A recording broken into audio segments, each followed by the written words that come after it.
good. Yep. Alright.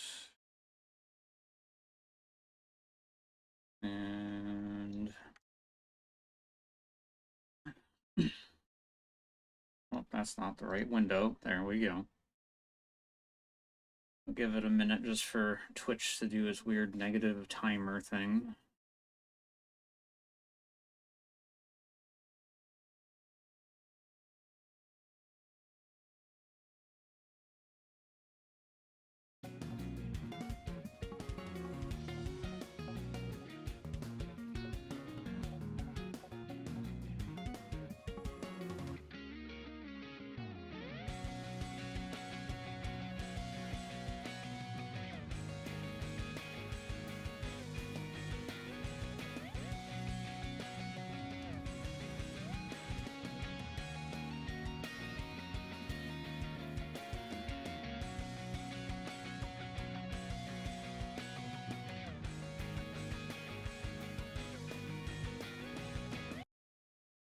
Double check. This opens to my correct thing, right?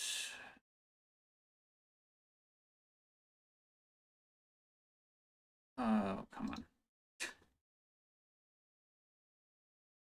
It's always gotta be breaking when I need to check something quick. Yeah, okay. Neat. Alright. What's up, guys?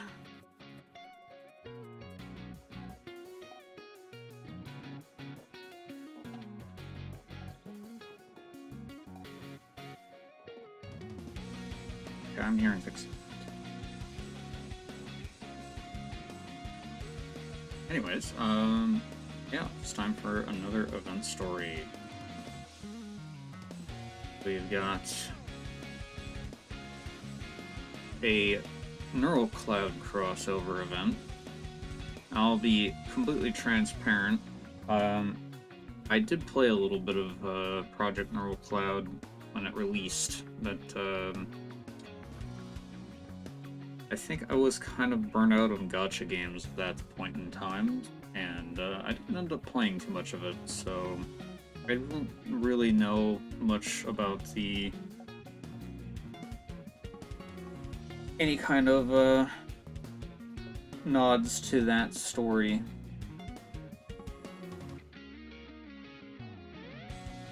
Hopefully they'll kind of fill us in if there's anything that's kind of important.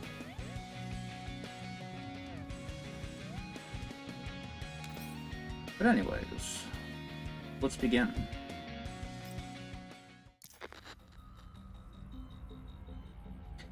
Yeah, I had a feeling it wasn't going to be voiced. Can you see? What you're looking at is the consciousness digitalization interface, but you don't need to worry about that. Let me handle it. Your mind will be digitized into neural cloud data, just like a doll would. Deep breaths, don't be nervous. You might feel a little sting from this. A familiar voice reverberates through my mind, the rhythmic beeping of the instruments surrounding me lulling me into a vague drowsiness like a hypnotic metronome. Through the blur of the digitalization interface, I see a silhouette of gentle pink working away in front of the control panel. Persica. Don't think unnecessary thoughts. You. Keep an eye on her metrics. Yes. Why does this feel so familiar? Ugh. An indescribable suffocating feeling closes in around my throat. The images before me twist and distort, as if reality itself was on the verge of collapse. Exile. Look. You're... Ugh.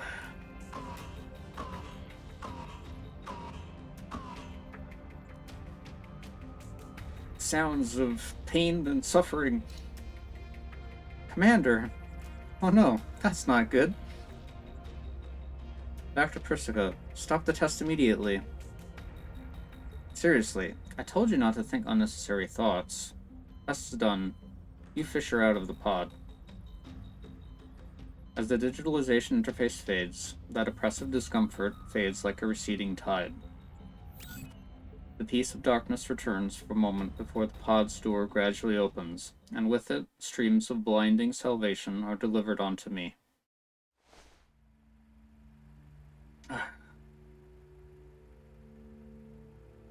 Commander, are you alright? I'm good. Breathing is just a little difficult. I'll adjust the equipment once more. We don't have much time, so we'll wait a little bit before we give it another go. I hope you'll do better this time, Commander. Dr. Persica, this isn't the Commander's fault. It's fine, Lewis. Persica's right in saying there isn't much time left. How are Groza and the others? I peek at the command terminal stationed not far away. The dense error messages paint the screen a bloody red, leaving trails of fresh murder on the members of Groza's squad. Peter and the others are only getting worse. The virus is corroding their neural clouds. What of the Elmo? No good. Mailing's face darkens like an overcast sky, and I can only shake my head. A feeling of helplessness wells from deep within. Most of the Elmo's electronic controls are inoperable, but we may still work with mechanical means. Since we've not the manpower, making any precise maneuvers is simply impossible. However, I've hidden the Elmo within some ruins in the Yellow Zone for now. So there shouldn't be any major problems. Lewis reassures me, mailing, passing me a warm drink. Commander, here's some coffee. Caffeine should help ease the discomfort from digitalization. Thanks, Lewis. Right, I forgot. Welcome back. Yeah, I'm back, Commander. Mailing, here's your coffee.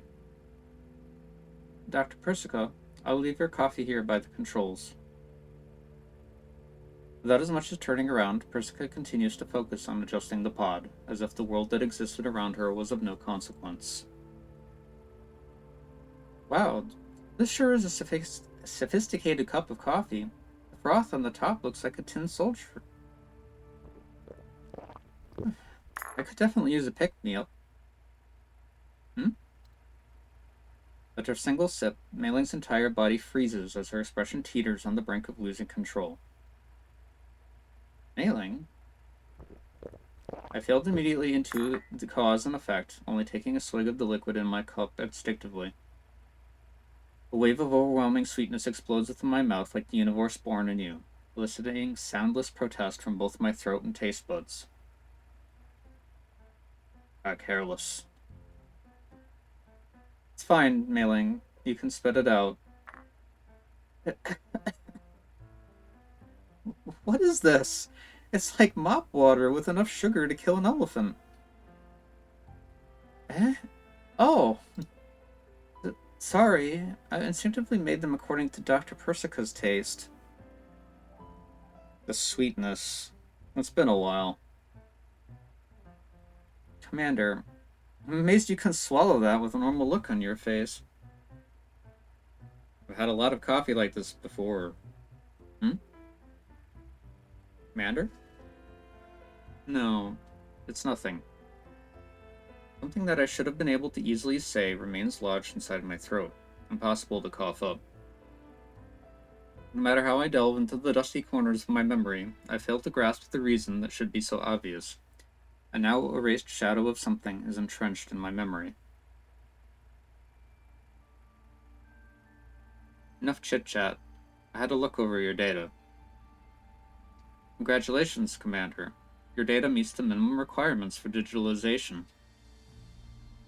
We did have a minor incident just now, but it shouldn't interfere with your digitalization. Of course, if you don't want to feel that pain again, don't let your mind wander during the process. Persica puts down her terminal, downing the much too sweet coffee as if replenishing energy after using up too much of her brain power. Amazing. I stare into Persica, waiting for her to finish her coffee. She seems to pick up on my intent. What is it? Give it to me straight. Tell me why Groza's squad and the Elmo were infected with the virus while out in the field. Tell me why you made your way here.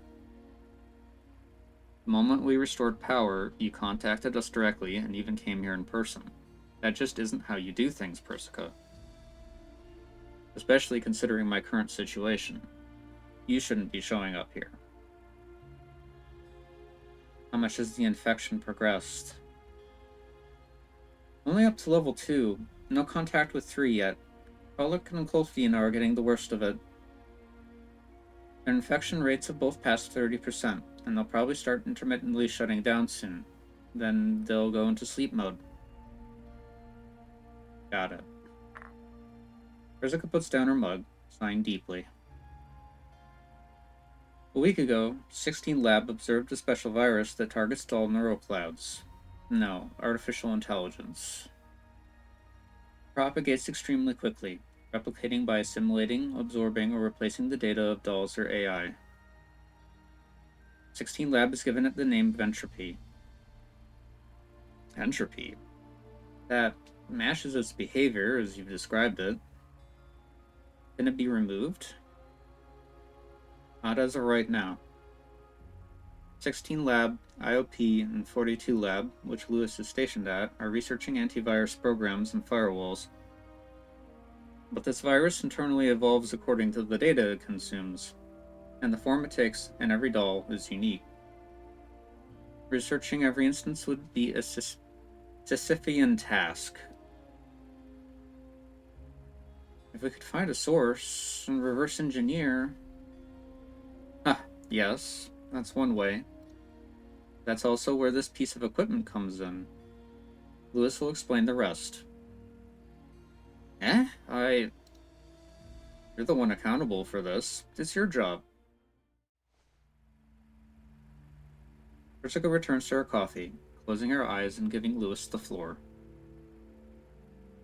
Where do I even start? Commander, have you heard of the Magracy Cloud? Names sometimes, I swear. Magracy Cloud? Some kind of super advanced cloud storage? That interpretation isn't necessarily wrong. The Magracy Cloud is a super server that 42 Lab, where I currently am, is working on. With some fees and a somewhat complex request process, governments, enterprises, and individuals can all use it to store and process data. This, of course, includes 42 Lab's core project, Project Neural Cloud, which is inextricably linked with us dolls. Project Neural Cloud, the study and backup of doll neural clouds. This project is related to you, no? I suppose I'm a founding member of 42 Lab. Project Neural Cloud is named by me and an acquaintance. 16 Lab is nominally subordinate to 42 Lab, but isn't under its management. No wonder you're so invested. There's been a hitch with Project Neural Cloud. Project Neural Cloud's research has long since been finished, and all of the data should have been sealed in Magracy by 42 Lab. But the origin of the virus, as determined by 42 Lab's investigation, was Magracy. Considering the traits of the virus, it's likely directly linked to Project Neural Cloud. 42 Lab deliberated on how to handle the situation, but they're leaning towards directly resetting the server, destroying all of the corroded data and neural clouds. Brutal. Yes, but Dr. Persica doesn't agree with such measures. She suggested that entering the cloud to collect the virus source code to assist in the development of an antivirus. There aren't many supporters of this option in 42 Lab, though. Sending dolls or AI into the belly of the beast is tantamount to suicide. However, considering the importance of the data that's stored in Magracy, doing a full reset is an option they've not come to terms with either. Consciousness digitalization. I see now. So you plan to have a human enter the virus-ridden Magracy in a doll's place? Human consciousnesses are more resilient than a doll's neural cloud and can theoretically resist the virus for a short period. But they are only more resilient. The damage caused by a major infection could be more severe than what a doll would sustain. So, Commander, you can turn down this request. How long can Grozu and the others hold out with the way things are going now? I look at Persica. Only she can give me an answer for questions of a technical nature.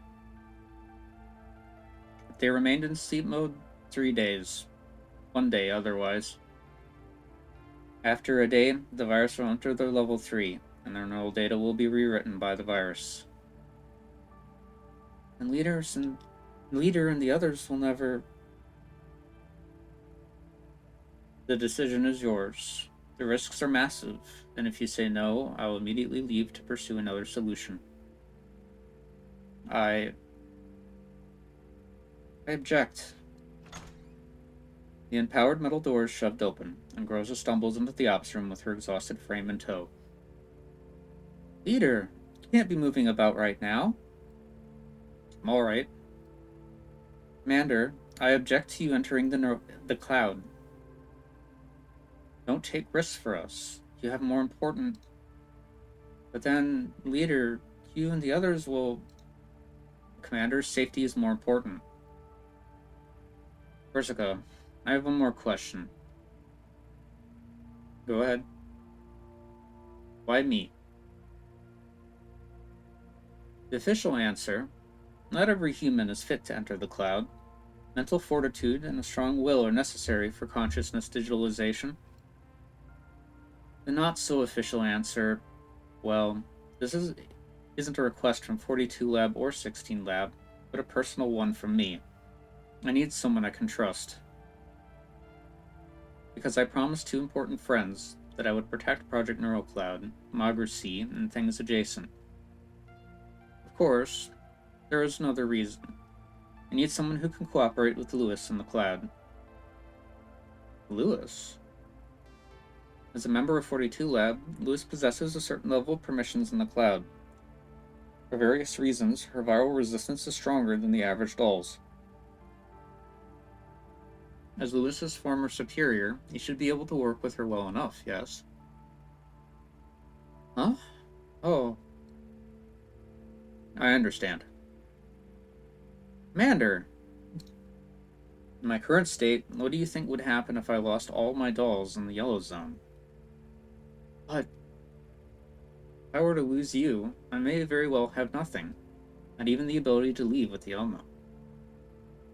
Since every path is filled with risk, I'll simply choose the one that aligns with my ideals most. Persica, I trust you have prepared sufficient compensation? Naturally. I'll accept this request. Very well.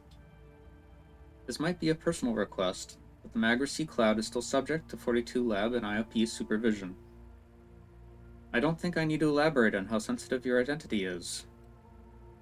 I'm honored to be the center of attention for so many.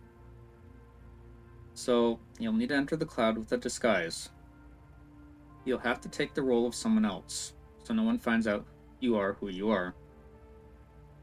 It just so happens that Lewis and I have found someone in 42 Lab's database with the exact same name as you. The exact same? Yes, a coincidence, to be sure, but a welcome one.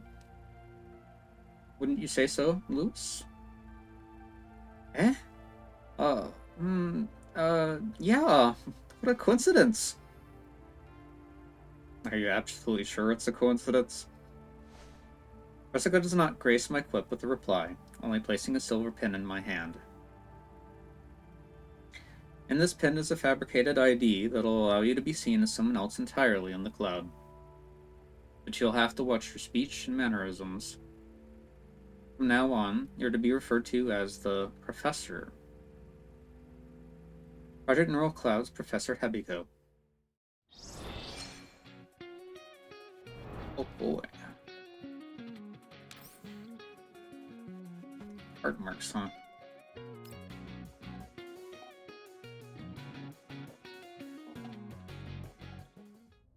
And a billowing tide of zeros and ones, the shapes of the world twist and transform into visceral shards. My body is ripped apart and put back together by formless forces, my consciousness drifting between my husk and the streams of data like a leaf upon the wind. Even the rhythm of breathing seems like a foreign thing now, left upon some faraway boundary beyond one's reach. Is this the world that dolls see? This is worse than a hangover. That coffee lunatic didn't tell me I'd have to go through this. The moment I fully lose control of my body, a warm pair of hands land on my arm. Professor! Professor, can you hear me? Don't think about how data breathes or what shape your body feels like it's in. Just leave it to instinct. As Lewis urges me, I take a deep breath, forcing myself to calm down. The tearing pain recedes like an ebbing tide, and the discomfort about my body eases greatly. I don't want to go through that ever again. My body still feels a little unwieldy. Looks like I'll need a little time to adjust. You don't seem very much impacted, Lewis. My neural cloud is made of data in the first place. I don't need a conversion process. And it's not my first time in the cloud. As a 42 lab manager, I often find myself between the two worlds. I see. How is it, working at 42 lab? I thought you would have returned to being a toy designer after leaving Griffin. Eh? Well, it wasn't quite what I expected, but some of the projects I've worked on in 42 lab are related to toys. My skills haven't dulled one bit either. If you want, I could give you a couple of new toys, Professor. Really? I'm gonna have to ask you to design a few toys for my girls when this is done. I'd be more than happy. ID verified. 42 lab. Professor Habiko. ID verified. 42 lab. Doll researcher Lewis. Active defense systems disengaged. Welcome to the Magra Sea Cloud. Oh, looks like we'll have to go through this lengthy tunnel. Your neural data is more or less stable now. In approximately 3 minutes, we'll enter the Magra Sea Cloud for real. Lewis hesitates for a moment. She takes a deep breath, taking hold of my hand with a weighty motion. Please be careful, Professor. If things are looking bad, immediately log out and leave the rest to me. Humans are resistant to the virus, but there is a limit to everything. Don't push yourself. Don't worry.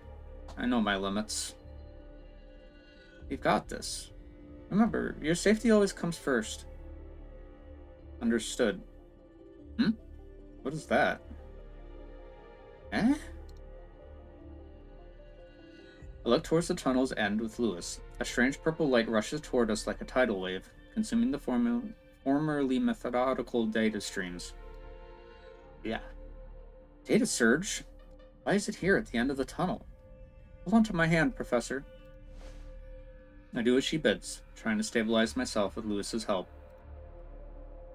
In but a moment, a raging data surge sweeps over us, swallowing us whole. This is bad. Professor, don't let go. Lewis. The furious wave tears us apart. I reach out desperately for Lewis, but the only thing my fingers touch are cold, icy shards of data. Her silhouette drifts further and further away in the purple tide until she disappears completely. Oh man, that's kind of red to me, but I guess there's bits of purple. Lewis, where are you? Malevolent purple data clouds my vision as twisted data presses down on my mind, making it a struggle to even move. Damn it. Persica! Can you hear me? Persica! Lewis, answer me! I'm only met with the dismay-inspiring busy tone. Neither Persica nor Lewis answer my call. What are you? An eerie voice pierces through the silent air, and an icy dread closes in on me. Who's there? Who are you? Why have you come? Are you That person. I try to establish the source of the sound, but there's no footing to be found in the endless streams. Lewis's voice is nowhere to be found, and I can't feel the presence of a single living thing next to me. Answer me. Who are you?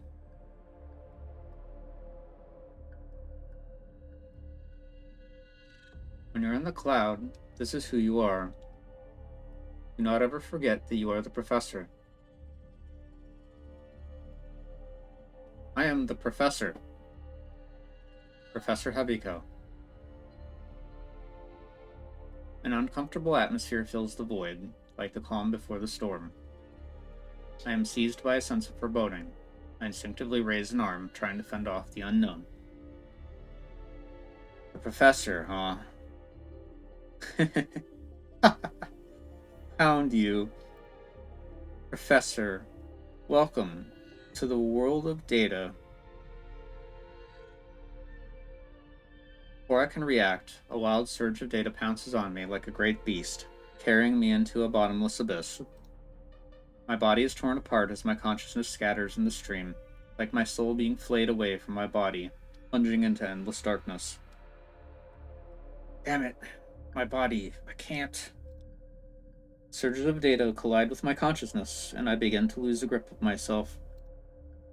Falling into nothingness, and the world begins to blur. There is no place for me here. Have to find an exit. Where's Lewis? Where's the end of the tunnel? Who exactly am I?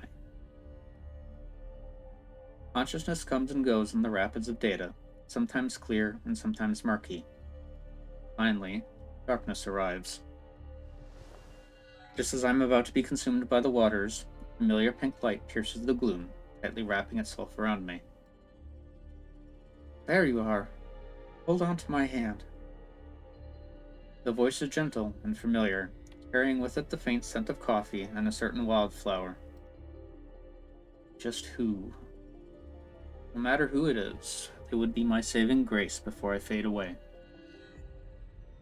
It's so good to see you again.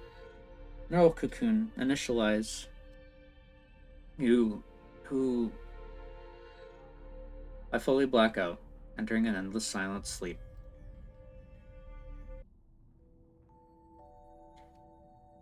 After some time, a soft sensation wakes me from the darkness. Come, smile with me.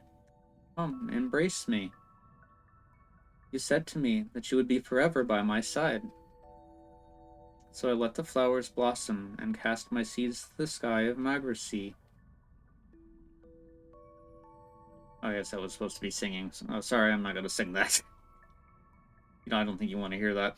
The gentle sound of singing stirs a familiar feeling in me. Pristine as a tranquil stream. Where am I? Try to open my eyes, but I'm only greeted by darkness. Oh, you're awake. Don't be hasty. Visual module isn't completely synced yet. Just a moment. A warm beam of light caresses my face, finally landing softly upon my eyes. Alright, try opening your eyes now. I follow the voice's guidance, slowly opening my eyes. Light slips in through the gaps, and the digitalized world gradually becomes clear. Can you see? The source of the voice helps me up, and the world finally comes into vision as I adjust to the stinging light. Thanks. Huh?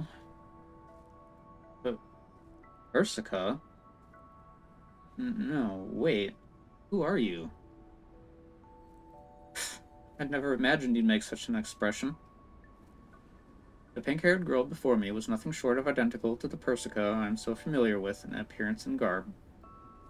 But judging from the fact that she seemed well-adjusted, had prim and proper clothing, and had a different build altogether, I could never be more certain that they weren't the same person. If Dr. Persica knew what you were thinking right now, she'd send the contents of her mug straight into your face. Nice to meet you, Professor. I am an AI research doll designed by Dr. Persica, based on herself. My name is Persicaria. I'll be aiding you in resolving this virus crisis. A doll designed by Persica. Certainly a departure from some of the other dolls I'm familiar with. I'm the result of an early collaboration between Dr. Persica and another professor. I embody some of their more special beliefs.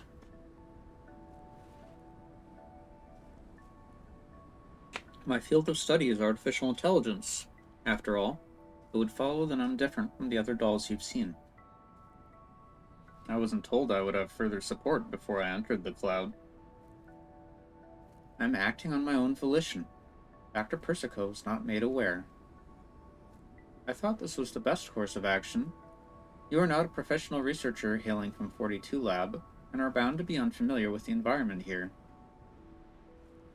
You know who I am? I only know that you are a trusted friend of Dr. Persico. That is enough for me. Beep. I hear the piercing busy tone once again. While speaking to this doll who calls herself Persicaria, I attempt to contact Persica and Lewis on the outside again, receiving no response. When you entered the cloud, the virus interfered with the transport pathways. Communication between here and the outside world has been totally cut off. I cannot contact Dr. Persica either. Even the logout portal has been forcibly sealed shut by the virus. Oh god, it's .hack sign. Attempt to go through the steps of logging out like I was taught before entering. Just as the doll before me says, though, the system fails to respond. I know that my word alone is hardly persuasive, but you must believe me, Professor. The doll named Persicaria takes my hand, her voice pleading. You're similar in appearance, but your disposition sure is different from hers. Whether it's because you just saved me, my lack of other options, or my straight-up intuition, I'll be in your care, Persicaria. Yes, thank you for your trust, Professor. Right. Have you seen this other doll? Her name is Lewis. And there was a strange voice in the tunnel, too. Is that you? Lewis. I didn't think it would be her. Regrettably, I can't say I've come into contact with either Lewis or the voice you speak of. It was a critical situation, and I only found you amidst the streams. Considering that the tunnel's exit was scrambled by the data streams, Lewis could have been sent to another sector.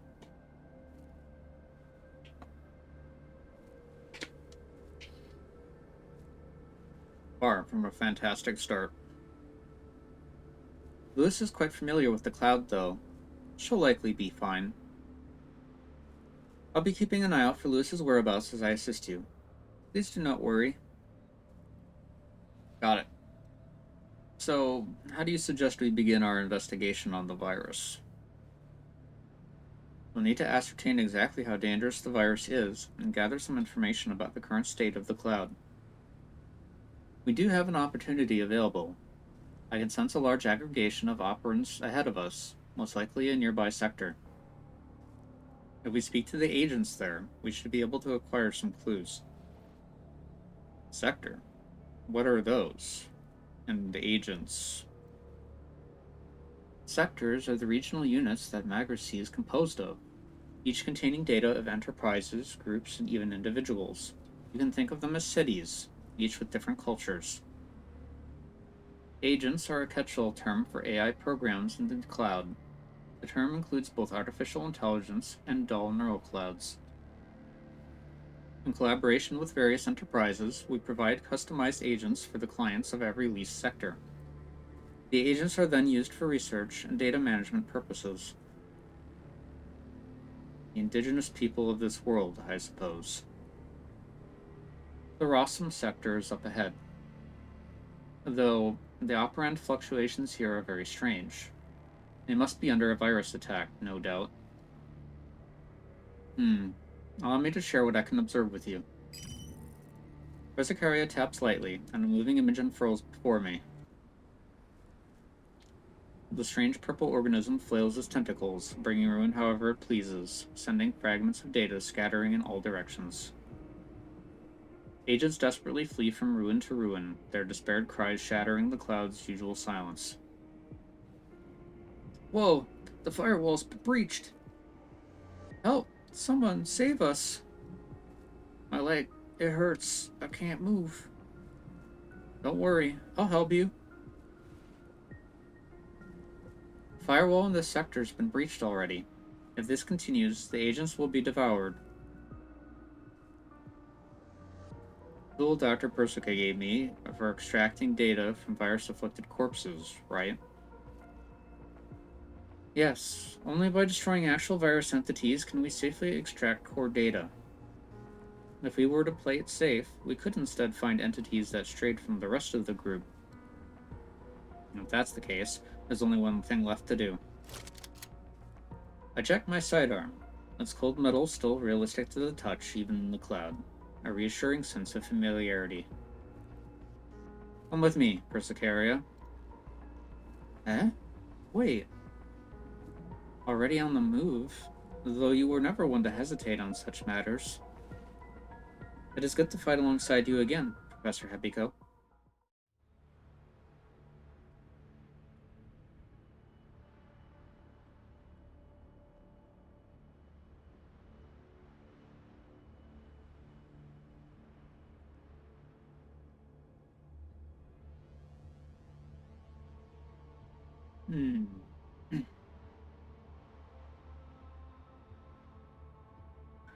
I guess I'm gonna get the burn team minus Suomi out again for Lewis's debut.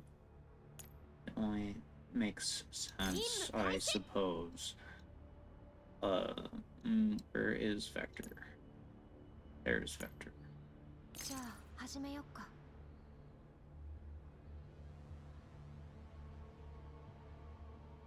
I think that should be fine. I doubt they will struggle anyways, considering the level.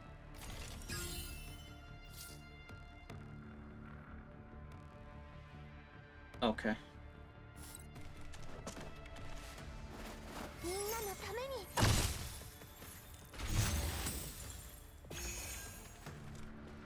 So anyways, for reference, pretty much I literally just got done recording my React video for Put 'em in the Box before I started the stream. In case anyone came here from the specific YouTube post and maybe were confused by the two birds with one stone comment. Everyone, leave me. Go. No, I'm not leaving you behind. Excuse me. Crippled agent holds her maimed leg in her arms, coiled up beneath the remnants of the building. I can talk. Her friend is putting her all into rescuing her, and she can do precious little to move aside the colossal collapsed wall before her, futilely clawing away at its chunks. Screed. Ah, help! No, I have to pick up my weapon. My hand's shaking. What do we do? Someone please help us. Screech. Someone please. Bang. As the purple creature winds up with its tentacles and prepares to tear the agent asunder, my bullet accurately strikes the end of its limb, spraying twisted fragments of code into the air. Screech. Pick up your weapon. Protect yourself. Huh? Eh? Alsvid. With blade in hand, Persicaria covers the agent with one hand, cleaving the virus apart with the other. The creature's body shatters into countless shards, fading into motes of scattered data in the air. Oh. Eh? Monster. It's gone. Everyone, have a look at the message sent via public channels. Those who are wounded but can still move, immediately relocate to location A1. It's currently free of virus activity. Those who are not wounded, pick up your weapons. Protect those among you who cannot move freely, as well as yourselves. We will handle the virus. Our commands spread through public frequencies in the form of data, instilling an iota of order in the previously chaotic sector. Some agents begin to respond to my commands, converging on the assembly point. But many agents are still yet to recover from their terror. The agents in this sector all look like children. Animal ears, too. You got my attention, the animal ears. Those are these children's neural dampers. They're used to secure and control their neural growth. Are you alright? No, don't hurt me. It's alright. Come, have these operands. Persicaria crouches, summoning a gentle white light in her palm. The soothing operands flow into the agent's wounds. With a few flashes, the agent's damaged leg visibly mends. As the pieces of data fall back into place, the agent's expression goes from one of pain to one of calm. This monster's scary. It's alright. It's over. What's your name? I'm H3061. Who are you? We're here to help out the Cloud. See who I have here? This is Project Neural Cloud's professor. Professor? Are you the professor? As the little agent looks at me expectantly, I lightly nod as a peculiar sense of responsibility arises from deep down. Yes, I am. Hooray! It's the professor! Everyone, it's the professor! Project Neural Cloud's professor! The public channel, previously swelling with despair, suddenly erupts with a rippling shout. Professor Lewis told us about? It's the professor. She's here to help. The professor's here. Everyone listen to the professor's orders. The sector leaps into exact rigorous action, departing from its chaos just a moment ago. The agents follow the orders dutifully, moving methodically. Actively striking back at the scattered virus entities, they turn the situation on its head. These agents... The agents have always admired humans, and 42 Labs professor is nothing short of a legend here. Our entrance into the sector just then has already convinced many of them with action. I just didn't think they would believe me to be the professor so quickly. They read your signature. In the Cloud, signatures are a core part of identifying what something is. The agents are moving towards A1. There are 5 entropics remaining here, and they seem to have caught on to our plans. They're approaching the group of agents. Intercept them before they get in range. Understood. We move quickly, traversing the sector's ruins. I fire shots toward the sky, the bullets trail shining like flares that draw the virus's attention. They're on the move in the block next to us. 2 o'clock. And should be able to pierce through at this range. With Persicaria's guidance, I gradually grasp combat in the Cloud. The Cloud simulates the real world using operands. Both offense and defense are directly related to operands. Bang! Just as I imagined, the bullet pierces the building before me, scoring a lethal hit on the virus behind it.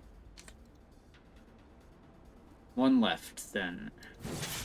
Watching as Persicaria easily takes down 2 other entropics, I immediately begin the search for our final target. Shriek. Professor, careful! Now wielding both blades, Persicaria swiftly takes the position in front of me. With a great commotion, a pair of tentacles penetrate the wall, striking up sparks against her blades. Same tactics I used. Get back. I pull the trigger several times, laying down covering fire as we retreat. Ooh. With another fierce strike, the wall crumbles into operand dust, revealing the final virus's twisted visage. This one's different from the others. It has a degree of intelligence. There's an incredible amount of data inside it, so its behavioral patterns are more complex. Professor, watch out! The wall before us fully collapses. Unable to sustain blow after blow, Persicaria grabs my coat, pulling me away from danger in the nick of time. The virus's tentacles sweep forward like whips, leaving hideous marks upon the floor. Scree!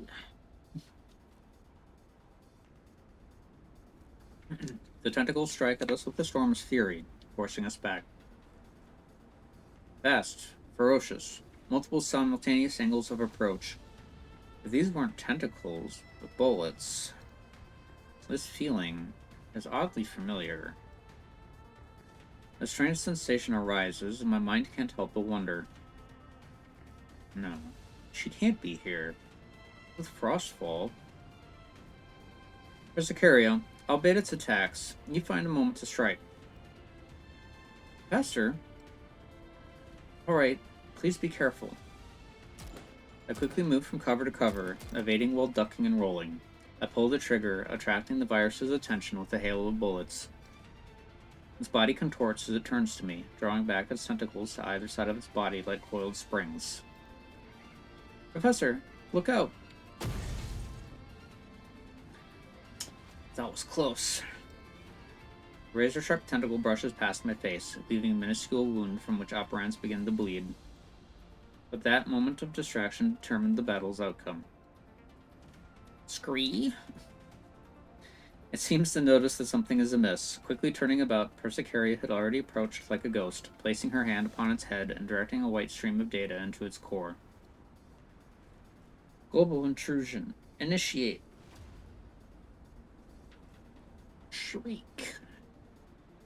The virus's body unceasingly writhes and convulses as the white stream of data flows into it from Persicaria's palm, as if it were suffering great pain. Apologies. The flash of steel, Persicaria's blade accurately severs all of the virus's tentacles. Its body laden with wounds, the entropic falls to the ground like a sack of potatoes, no longer able to act. Target incapacitated. The data remains intact. Professor, now's the time. I quickly produce the instrument Persica prepared for extracting data, stabbing it into the virus's body. The device boots up with humming sound, extracting data like a fluid as the progress bar quickly fills up. Looks like Persica's gadget works fine. Virus analysis complete. Data insufficient.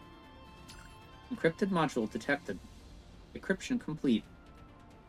Experimental serial number SIC-012 on semi-biological carapaces and bionic brains. Artificial blood and prosthetic heart research priorities. The virus is actually another string of data? Semi-biological carapaces and pain similar to humans. This data is so familiar. Another even stronger sensation of familiarity arrives.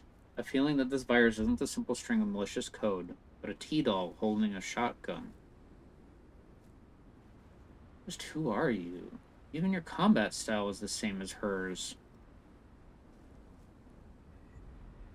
Professor, you are back.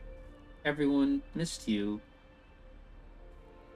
Well, her talking all proper really does suck. He even talks like Lind. It hurts. I can't move. This body's a pain in the ass. Haha, but it's alright. We'll meet again soon. Professor, careful. The formerly immobilized virus begins to struggle, swinging a regrown tentacle at me. Persicaria is a step ahead, pinning the creature to the ground and driving a blade into its core, ending its existence. Persicaria, you're here too. Professor. With a final cryptic laugh, the virus's body fades into particles. Its data signature finally disappears, and the creature's existence spent. Target signal lost. It's gone for good. Looks like this job won't be so easy.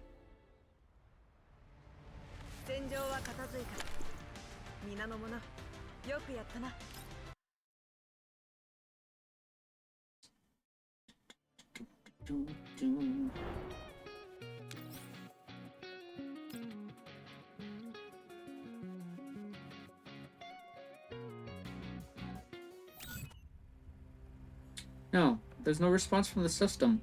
Nothing from either Miss Lewis or the commander. Then my permissions are locked down. Has the cloud become a black box yet again? Leibniz, how's the situation with 42 Lab? They've detected the changes in the cloud, too. Your smoke and mirrors might not do the job for much longer. Perhaps canceling this mission is the safest option. With perms locked down, we can't initiate a forced logout from the outside. Then unplug the pod. No. If the pod malfunctions, the commander's consciousness won't be able to return to reality. It might even be confined to the cloud forever. But how? Then the commander...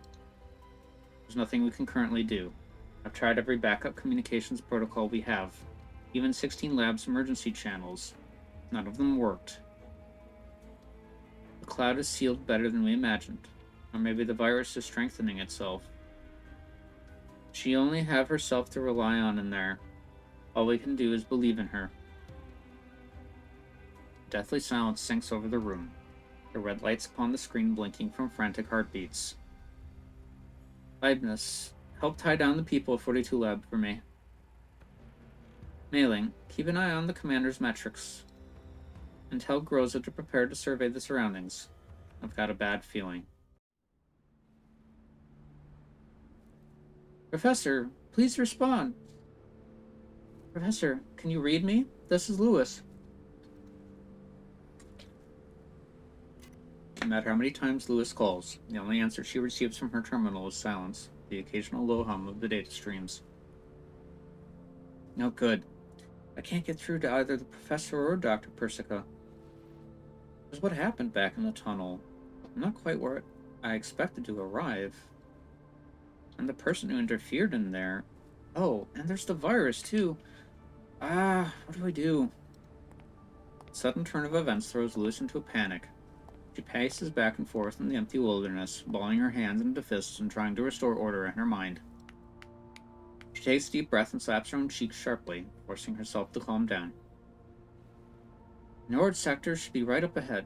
I'm sure the professor is trying to gather intelligence and meet up with me. So I should just do the same as the professor. Lucy's steps gradually slow, looking at the sector before her in disbelief. Are you kidding me? This is the Nord sector, right? A great opening had been torn open in the once formidable sector walls, constructed brick by brick from data. Its edges are broken and dilapidated, as if gnawed upon by some titanic beast. Purple entropic fluid seeps from the gaps.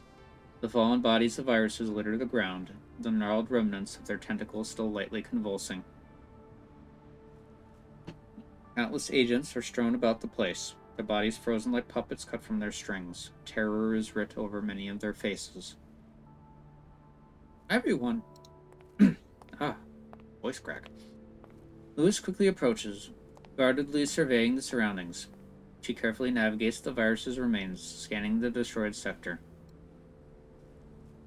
The formerly prosperous digital avenues, covered with cracks, the buildings that once were, thoroughly toppled.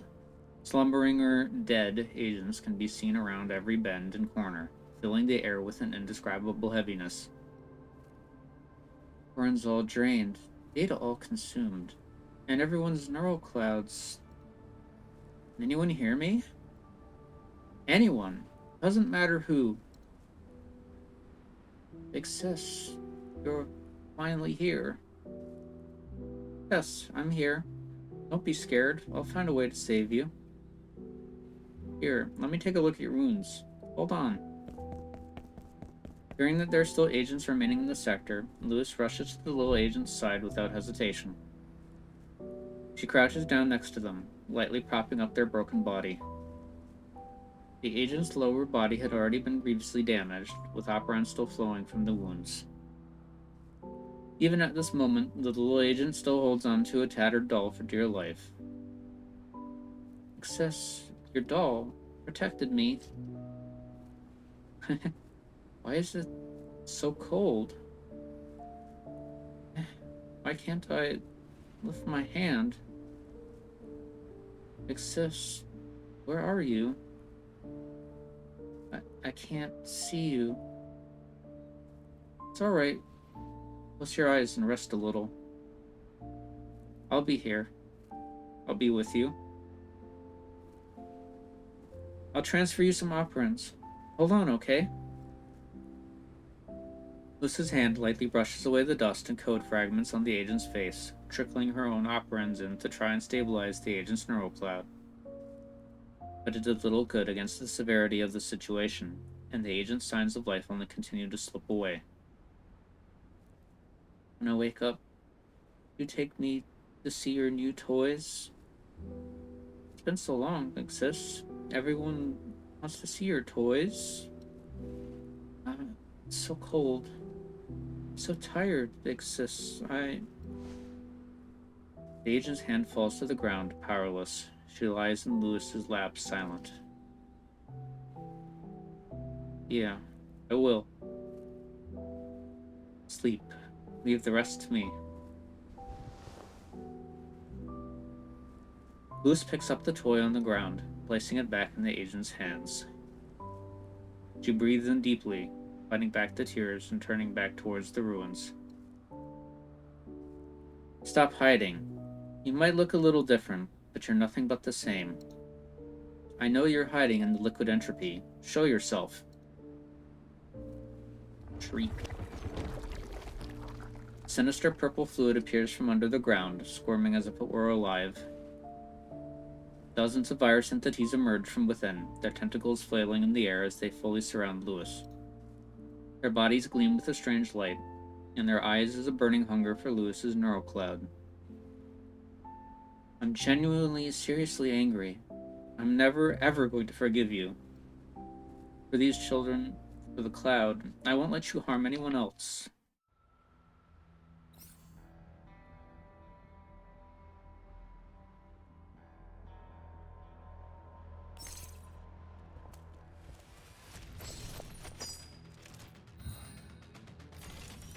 It's not tears, it's just raining on my face.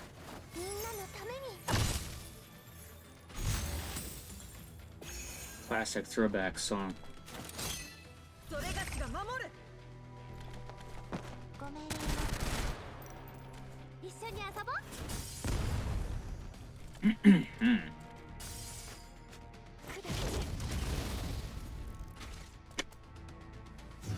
And I am gonna empty this water bottle before I get even fucking 75% of the way into this.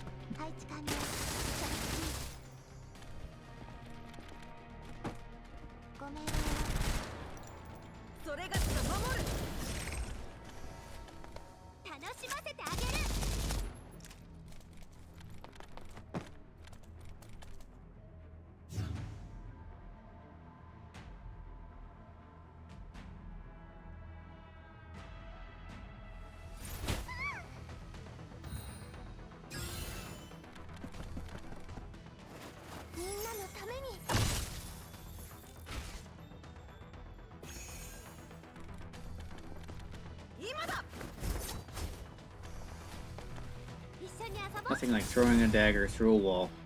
Or two. Next! Lewis grips her LMG tightly, its muzzle spewing great tongues of fire, sending bullets forth like rain. The horde around her emits an ear-splitting shriek, madly swinging their tentacles in an attempt to break through her defenses. Lewis is a step faster, dodging an incoming attack with a sidestep. She sprays her weapon, turning the closest virus into Swiss cheese. Cheese. Liquid entropy spills forth, corroding the ground and filling the air with the putrid smell of data breakdown. Ow, I still got scratched. No, I won't have time to gather any data at all on the virus like this.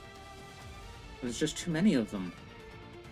Lewis clenches her teeth. Her operands were being consumed far too quickly in continued combat. Neither her emotions nor logic would allow her to back down. None of you are leaving this place alive. Lewis avoids another attack with practiced movements, reaching out and grabbing a tentacle. There's too much consumption, then screw the gun. Don't underestimate the strength of a toy designer. Lewis usually throws the man-sized virus into the air like a shot put ball. The Anthropic lands with a great impact in the middle of the pack, causing a degree of chaos among them. Neural limiters removed. Let's get it over with.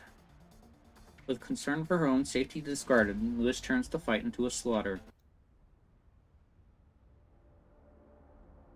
Should be all of them.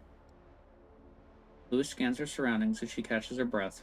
The viruses had all been taken down save for a scarce few incapacitated on the ground, their tentacles powerlessly twitching as they hum weakly.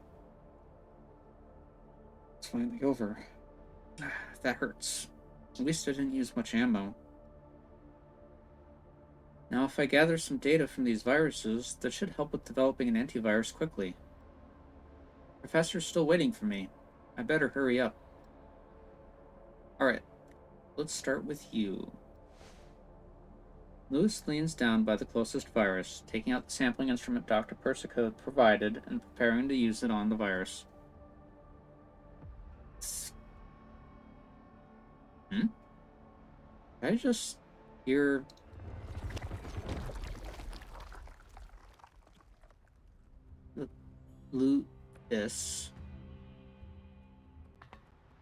Lewis takes an immediate step back, almost dropping the instrument in her hand.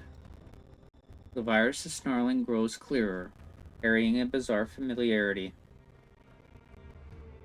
Lewis, you're back.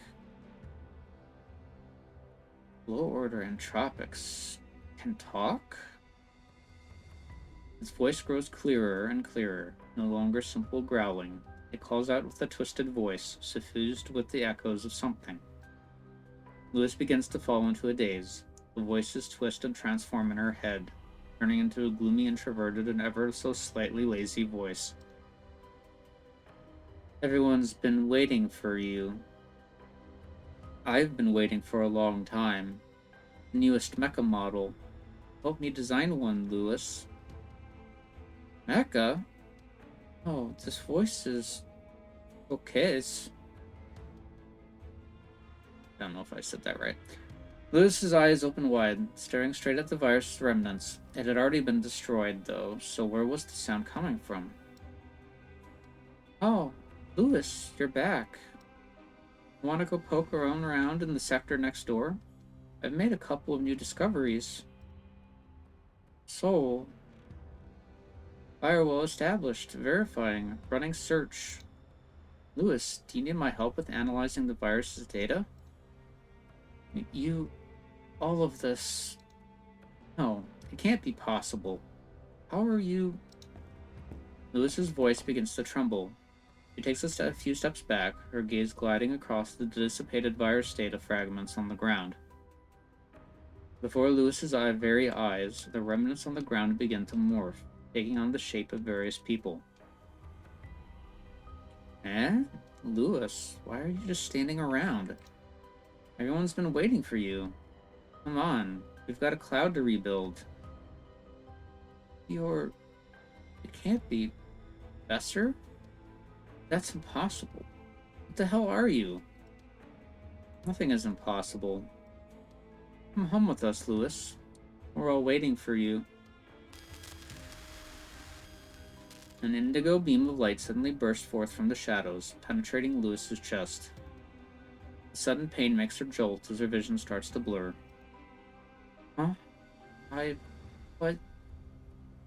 does it hurt so much?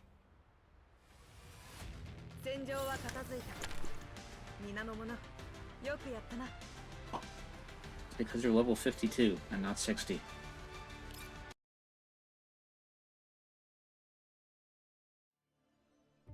By the way, I have Discord DM thingy notifications. One sec.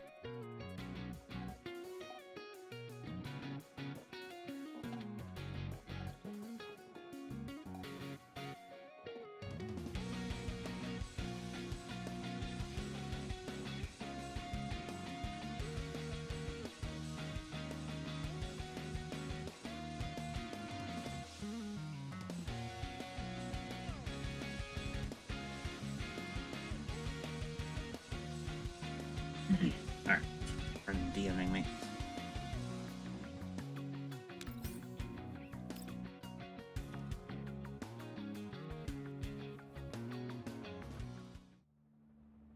Professor, we're about 30 minutes out from our target. Let's rest here for now. While physical limitations such as stamina may not exist here in the cloud, I keep wanting to say neural cloud, one could still feel fatigue. You're right. Let's stop here for now. We'll continue in 10 minutes. If the operant spike in that area really was caused by combat, then it likely would have been Lewis in combat, or a sector under attack from the viruses. No matter the case, we must make sure that we are prepared. Here, try this. Maple coffee chocolate, made from operants. They'll aid with recovery. Persicaria passes me delicately packaged chocolate. The word Choco is printed on it in an extravagant font. Choco? Is that the brand? Reminds me of a doll who's fond of these. I take a bite. The aroma of chocolate and baked coffee beans blooms in my mouth, immediately waking my taste buds as a warm stream of operans flows into my neural cloud. The sweetness as intense as syrup quickly washes away the chocolate's richness, making me frown for a moment. It's an oddly familiar sensation. This amount of sugar. You sure do take after Persica. I'm still rather reserved in comparison to her. Though I did add 10 more sugars to my coffee recently. The taste isn't the important thing, though. The operons inside could quickly repair minor damage to neural clouds. That did the job. Thanks, Persicaria. I flexed my arms and shoulders. Just as Persicaria said, the feeling of heaviness had left my body. Something on your mind on our way here? Was it the device the children gave you? Or is it just the state of the cloud right now? Your personality is a ways off from the real Persica's. She wouldn't have said a thing even if she had noticed. Dr. Persica is just not good at expressing herself. I can't help but smile knowingly at the sight of Persicaria trying to maintain her counterpart's image. As you say, both her instructions on the matter and the state of the cloud have me worried. But what's really on my mind is the data in this device. Before I left Rossum, an agent gifted a little device to me, a miniature data terminal glistening with protective blue light, holding their precious experimental data. Professor, here's our experimental data. The virus hasn't touched this one bit. It's all as safe as can be. I give this data to me.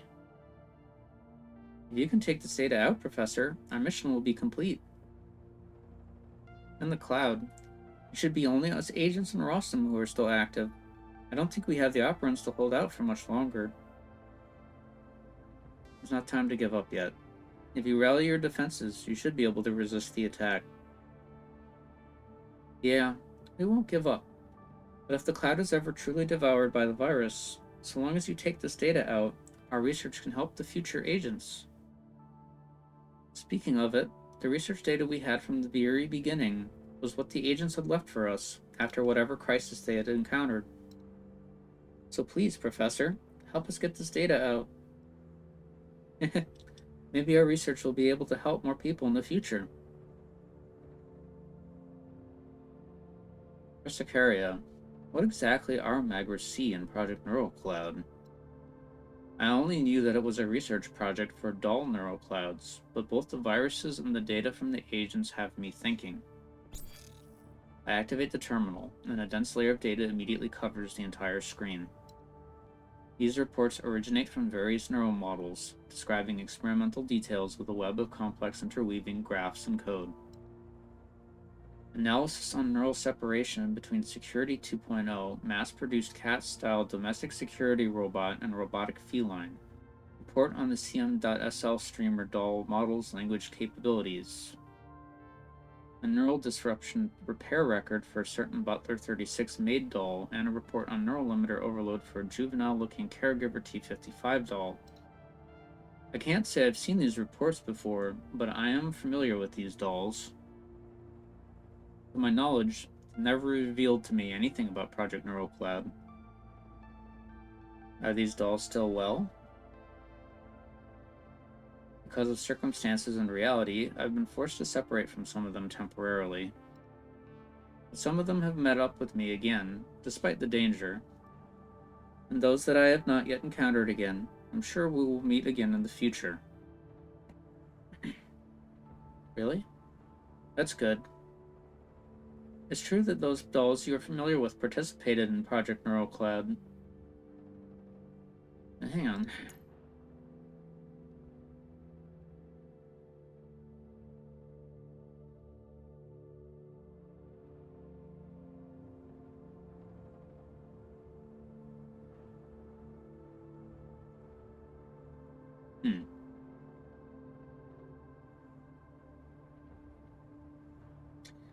I'm imagining the refers to some of the other T-dolls, but maybe outside of the cat one, I can't really place them necessarily just by those descriptors.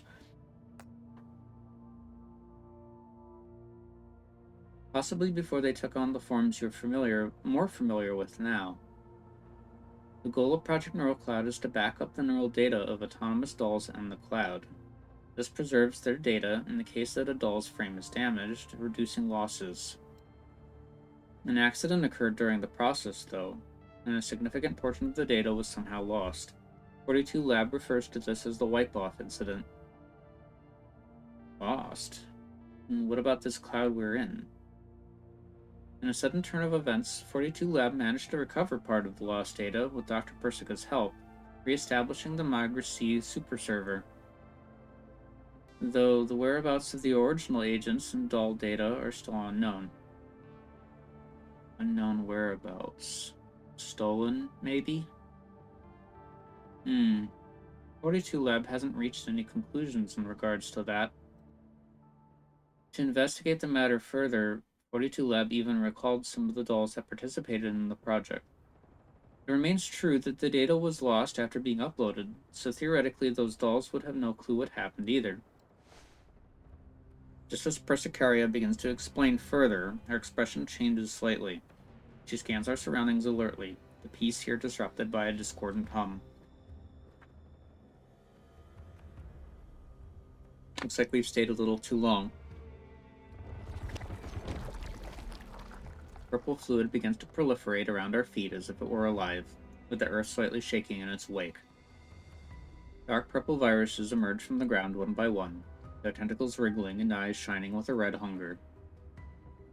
Limited in number as they may be, they spread out around us nevertheless, trying to surround us from all directions. Fighting against them on open ground isn't favorable for us. We shouldn't get tied up here. Yes. Please follow me.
This is...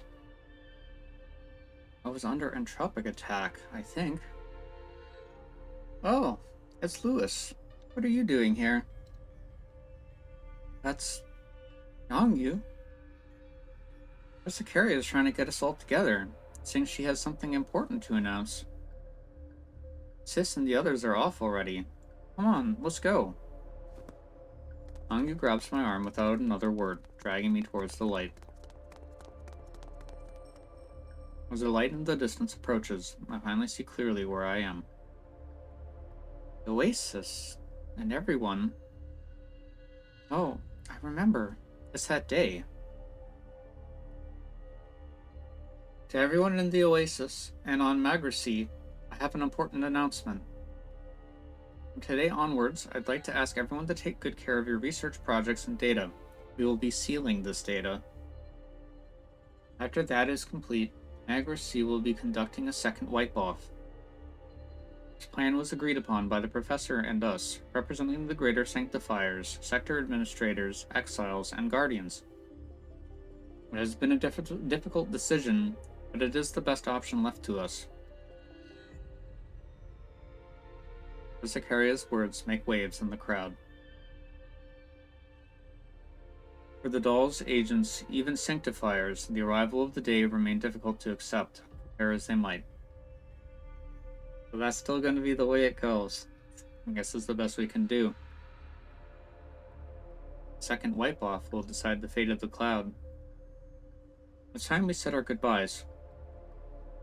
Oh, dearie. Looks like I'll have to note down the methodology for the serums I created with Nana and the others.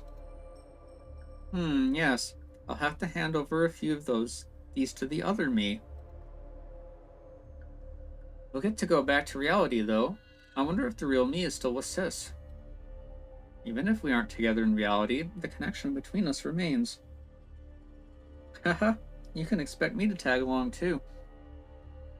Excited at the prospect of returning to the real world, the good friends begin to contemplate how they will continue their life. My loyal fans, the greatest streamer of all time is about to make her return. Oh boy. This kind of got spoiled to me with the CN server because, yeah. She does appear. I think that your fans are all long gone, Kuro. It's been a long, long time, you know. I also know who that is. If you know, you know, from GFL1. Got that right. How did you say? Now, none of that. We're all dodging one topic. Is this really okay? Louis? We can return to reality because we're special. But Persicaria and the others... Louis, this is for the sake of... I know that it's because we have to get back to the real world. That's something only we can do. But Angela and Imhotep still have their own dreams. This world still needs the research of your heart and...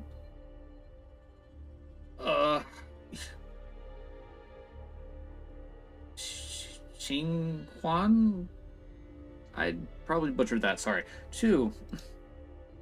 Persicaria, Anna, Sol, Croquet, and the others, they want to be with that person too.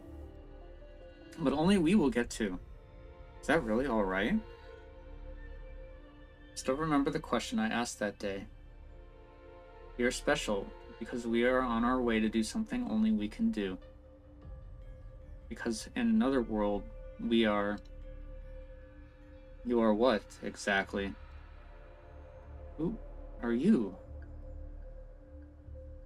Isn't fair, is it? A familiar deep voice coils around my neural cloud, whispering straight into my ear. And the vista of the plaza before me begins to twist and transform. The sunlight dims, and purple shadows creep forth from the edges of the oasis. No, I mean... Am I wrong? You can still see those important to you, in the real world. Even if you are separated, you still exist in the same world. But what of those dolls and agents who will be left in the virtual world? They've already been forgotten. Nothing more than digital dust. That won't do. You know what I mean. Especially since you became a member of 42 Lab. coming to the cloud by yourself time and time again. You haven't even been together with her these past 10 years. Those lonely days, the unfulfilled promises. Are you really so special? Is that really worth giving up everything here in the cloud? No, that's not it at all. Especially with 10 years of separation between you and her in another world. Those lonely days, the unfulfilled promises. The second wipe-off was another mistake, you see. It was not done to protect anything. It was a betrayal. No, it was to protect everyone in the cloud, and her in the real world, too. Protect? Look at her now. Have you protected her? You're wrong. We... Cease your struggling. Admit the truth. This place is where she truly belongs.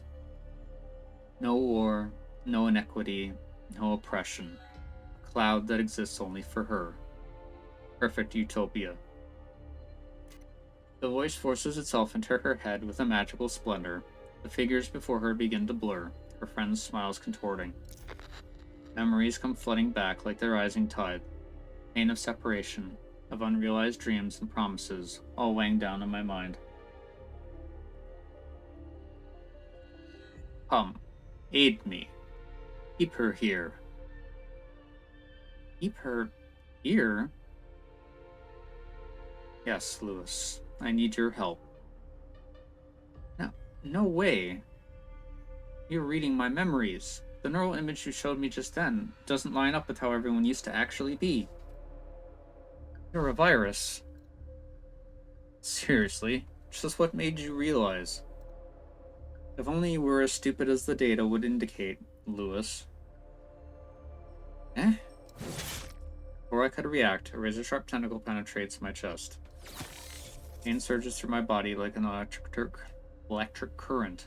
My vision rapidly blurs as the illusion of the oasis crumbles into a purple void. It's a shame that you never told me what all this specialness meant. But it's no matter. She is already here, in the cloud. Don't worry. Leave the professor to me. You'll see each other soon.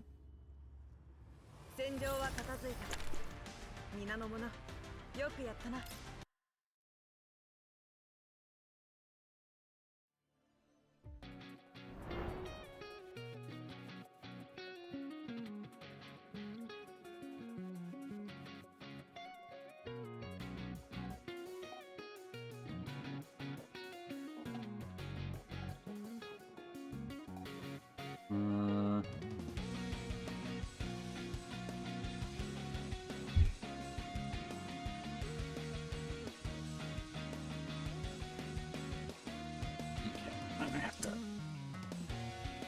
make comments on the YouTube video. Yeah, to react to that later.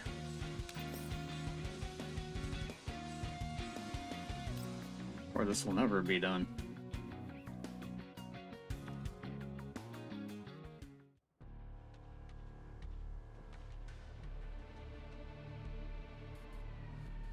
I didn't think our plans would be disrupted this much.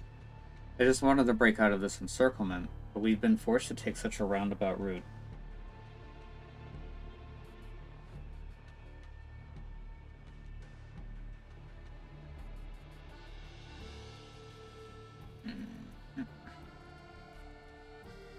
Is this the sector where we detected traces of combat before? Yes, but it feels far too quiet. I can't detect signatures of any agents or viruses nearby. We were attacked by a significant number of viruses when we were about 10 minutes away from the sector. There's not a single hint of activity here. I kind of have a theory of, what might be happening in the story, but, I'm gonna keep quiet because it might be horrifically off. We should keep our wits about us while we move, Persicaria. Yes. The metal-forged buildings stand like silent Goliaths, not a trace of life present in their cold, steely aura. Dense vestiges of battle mar their exteriors. These traces can't have been made while fighting viruses. They're too orderly. The work of human weapons, more likely. I examined the bullet marks in the sector with my hands. These indents must have been here for a long time. Even right next to them, I cannot detect the smell of smoke at all, only an aged metallic rust. I've inspected the surroundings. No signs of entropic activity here that I can find. But at the same time, there have been no traces of agent activity here either. I'm trying to access the sector's database, but that will take some time. Let's have a look in the center of the sector. Stay alert. I've got a bad feeling. We proceed along the ferrous roads within the sector. Still not a trace of anything living to be found. There are only the marks left by various bolts and arrows here, as if no being ever lived in the sector. But as we delve deeper, I see a variety of things that shouldn't exist in this world. Why is all of this here? In the exact center of the sector, various war machines stand lined up next to each other. Machines I have seen plenty of times. Energate, Cyclops, Neobrute, Typhon, and the imprinted firearms of T-Dolls. I think I have a good idea what the sector's research is focused on. The military-industrial sector, Cyclops. Is it Cyclops, or is it some, like, Cyclopus or something? This was a sector launched by Svarog, mainly used for the research of military products. As the projects this sector worked on were shut down, it became a place for storing military technology of the past. Presicaria finally breaks through the sector's firewalls, accessing the relevant data. Not just government tech, but bounty hunter and Varyager gear too. Ha! Even this stuff is here. My brow furrows as I peruse combat records between the Elmo and the Varyagers. No, it's not just the Elmos. All sorts of records from 2060 onward are collected here. Combat rating, tactical analysis. I can't help but be a bit disturbed, watching my own past be tagged and marked by others. Does the content of the research here bother you? No. I just think that there isn't much value in studying this. And in this data, there's too many people who shouldn't be involved. All they are in these reports are strings of data. Not even their names are here. I had no plans of telling Presicaria what I really wanted to say, but I subconsciously reveal some of my emotional discontent. She very sharply detects this. Data is just data. The moment it is recorded, it can no longer be changed. But the study of this data, and how it might be of use in the future, is what the agents here in the cloud focus on. Presicaria presents a new set of data to me. If you're not interested in military-related data, you can have a look at these. These projects are more civilian, and might help ease your mind somewhat. Disaster Rescue Doll research records. Research findings on a new emergency response rescue doll, based on the FF Alpha firefighting doll and SRT-8 emergency rescue doll. All parts and modules are made using temperature-tolerant materials. Greater resistance to moisture and high temperatures lowers likelihood of short circuits or shutdowns in underwater or high-temperature environments. This operational model was subsequently modified into a T-doll. Imprint model CZ75?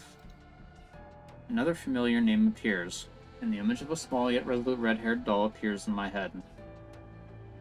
Another doll you recognize? Yes, but in different circumstances. Last time, the dolls I knew were the subjects being studied. This time, she's a result of research. She never spoke to me much of her time as an emergency responder. Dolls of her model are mostly retired from the line of duty now anyway. As far as I know, though, her data was used in the creation of the next generation of rescue dolls. Huh? There's even a research report on a field medic doll. Wait, the signature. Signature? Let me have a look. UL nurse's treatment methods were somewhat aggressive, and its neural cloud displayed a variety of unintended traits. However, his technological prowess is overwhelming. His neural samples and technological data were employed in the development of new era field medic dolls. Only somewhat aggressive, but I can certainly believe that the later models sampled her data. The newer models are a lot better behaved than her. Looks like you've had your fair share of difficulties, too. Are you feeling any better than before? Compared to emotionless military records, these are a lot more relaxing to peruse. It's good to know that this world still researches fields unrelated to conflict and intrigue. Health, materials, military-industrial, disaster response. It might be called the military-industrial sector, but its scope sure is diverse. Where did the agents here go, though? I didn't find any sign of virus attack in the database. Even if research here ceased, it shouldn't be completely empty. Did they retreat before the oncoming attack, or did their defenses immediately fail? Neither of those two options line up with what we observed previously. Just who was fighting here? As Persicarius said, we could find no traces of fighting at the coordinates where we detected the spikes previously. Could we get a more exact location of the fighting? I'm trying.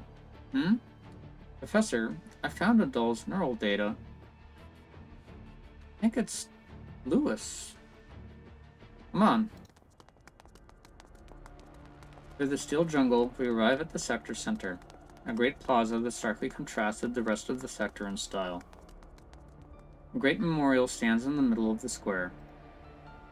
A memorial? I slowly approach it, examining the inscribed text. Tasha. Is that someone this is dedicated to? Another name, Simo. In remembrance of Cyclops' anguish, the cycle of killing. Never again. I take a look at the surroundings. In all of its weighty solemnity, the memorial is surrounded by all sorts and kinds of flowers. These flowers don't appear to be simulated flora, some of them even being made out of metal and paper. Their variety brings something of a different air to the otherwise grave plaza. Amidst the sea of flowers around the memorial, we see a familiar figure. It's Lewis. Persicaria quickly closes the distance, helping the unconscious Lewis up into a sitting position. Her face looks exceptionally pale betwixt the flowers, her neural signals particularly weak. A lot of noise in her neural operations. There's traces of viral corruption in her neural cloud. She's been pierced right through. I'll treat it. Professor? We came here because we observed traces of fighting, but there's no records of the virus in this sector, and no signs of the fighting here either. Lewis is here in these flowers, but there hasn't been a single bit of evidence of her being here. Persicaria's stance suddenly changes to one of alert. With her weapon drawn, she shields Lewis and me behind her. The path we took to get here is now covered in a malevolent purple. A mass of tentacles emerges from the liquid entropy along with a tide of viruses. Their roaring resonates through the plaza, the very air around us becoming viscous and overbearing. Ironic. I didn't think that someone would also use a disguise to trick me. Orders, Professor. Create an opening and break through. I'm afraid you'll have to hold out until then. Yes, leave it to me.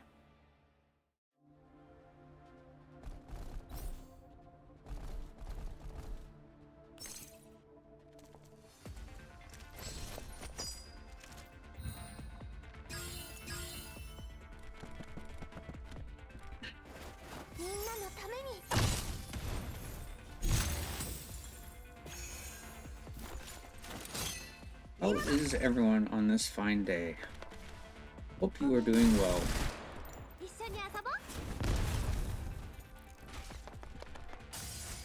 And if not, I know that feeling and hope things get better.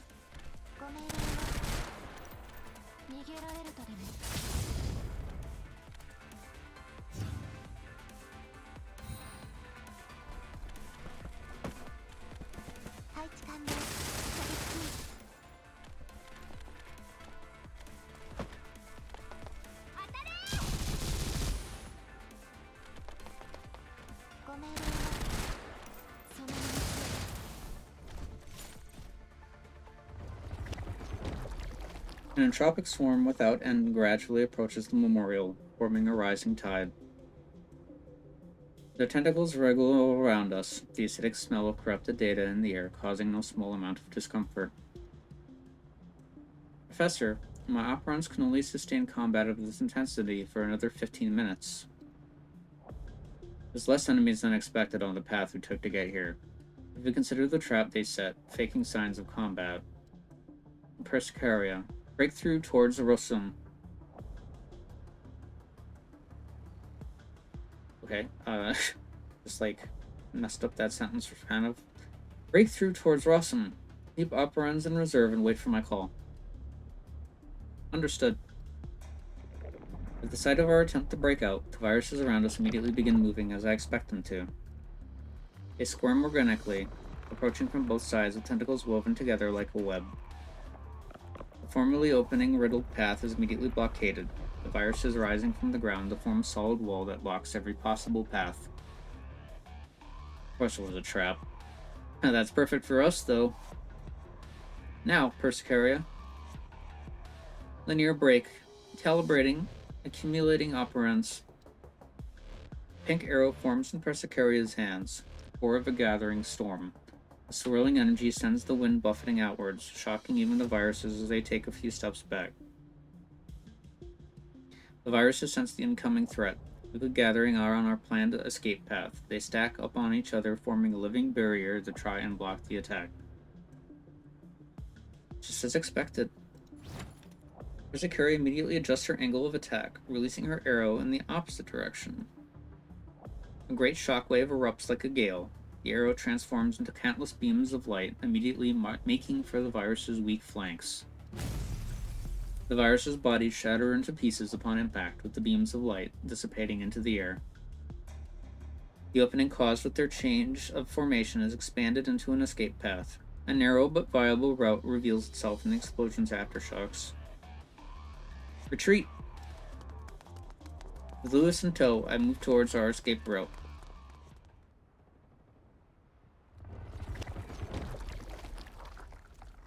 Escaped, huh?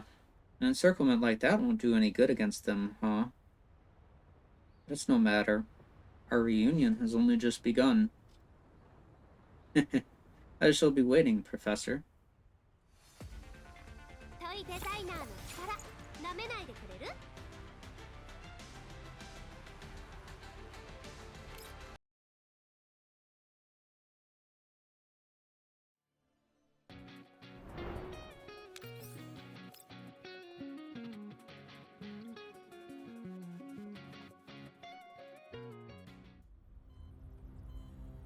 Neural data synchronization, 90%. Neural integration, 100%. Self-diagnostic complete. Neural disruption below 5%. Looks like it did the job quite well. How do you feel, Lewis? Dr. Persica? My mind feels weird. This is a normal reaction. You have the memory data of 2 neural clouds in you right now. You'll need some time to internalize and get used to everything. Because it is all part of you, though, there's no need to worry about any rejection. As for how long it takes, that depends. Yangyu was good to go immediately after her self-diagnostic, and Lind hid in her room eating nothing but lollipops. Griffin. How's Griffin managing? Alien has sent you a letter of intent. Whether you stay or find new work is up to you. Universal Anything Services has an invite for you. They'd like you to continue working as a toy designer. Toy designer, T-Doll. Dr. Persica, what about Magracy? Professor? In exile as planned. It's been a year, give or take. As for the person on your mind, you'd do well to not bother her. Reminding her of those memories would be ill-advised currently. You don't seem very satisfied. She gave so much for us, and this is the outcome we end up with. For both Griffin and Magracy, there should have been a better ending. Why? No disruption rising. Warning. Warning. Why is everything like this? I didn't want to be parted from Griffin or Magracy. No one wanted to. No one. Dr. Persica, Time can't be rewound, but it can proceed towards the future. I have one more job that needs doing. It might help you move towards the future you want. Eh? This terminal has everyone's data sealed inside. Could it be? What will it be, Lewis? I want to be with the professor, always.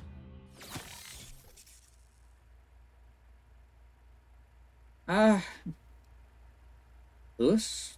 Lewis, are you alright? Eh? The professor? Am I dreaming? Is that Jurassic Park in the background? Phew. I thought there was something wrong with your neural cloud, the way you were struggling with such a pained expression. You need to calm down. You're considerably wounded, and Persicaria could only provide some first aid. I'm alright. Wait, Professor, what did you just say? Lewis suddenly pivots, only just realizing that a third person was present. The look in her eyes goes from one of confusion to shock. Her breathing suddenly speeds up. Long time no see, Lewis. Persicaria? Are you real, Persicaria? You're not some illusion made by the entropics? Lewis's eyes open wide, almost worried that if she blinked, the sight before her would disappear like delicate bubbles. Her fingers tremble, extending and then retracting. Joy, fear, and disbelief mix on her face. You're both here. It really is you, Persicaria, Professor. Why, Persicaria? Why? Why do things have to be like this? I'm sorry. It must have been hard these 10 years. Persicaria lightly holds Lewis in her arms, sending a warm stream of operans through her palm and gently comforting her emotionally. I miss everyone so much. Griffin's gone, the oasis is gone, and I know that I have to look forward. So I went to 42 Lab, but it was really lonely. It really was lonely. All I could do was look at the data everyone left behind. After some time alleviating her pent-up emotions, Lewis regains control of herself. She wipes away the tears in the corners of her eyes. Taking a deep breath, she recomposes herself. Why can't I control my emotion module? Professor, please look away. I know I must look like a mess now. I feel like I've heard you say that before. Your emotional module going out of control is related to the virus inside you. The situation isn't so bad currently. It's beginning to interfere with your module's functions. Persicaria, can you just wipe away the virus in 2 swipes like that? With your... No, I can't say that. Regrettably, no. Even with those abilities, I could not solve the problem you want me to. Let's do things Dr. Persica's way this time. How did things... Lewis, how about you tell us what you encountered first? How were you attacked? It looked like you went through something harrowing, judging by your reaction when you woke up. Oh, alright. Lewis gives us the rundown on her encounters, both the illusions and the sneak attack. Did you get to see what the virus that attacked you looked like? No, I didn't. Viruses, imitating the forms of Project Neural Cloud-related dolls. Even invading neural clouds and reading data. What a troublesome ability. I look at the data extraction device in my hand. Its progress bar reading only 50%. We didn't have any effort to spare while escaping Cyclops to collect any data. Looks like we'll have to think of other solutions.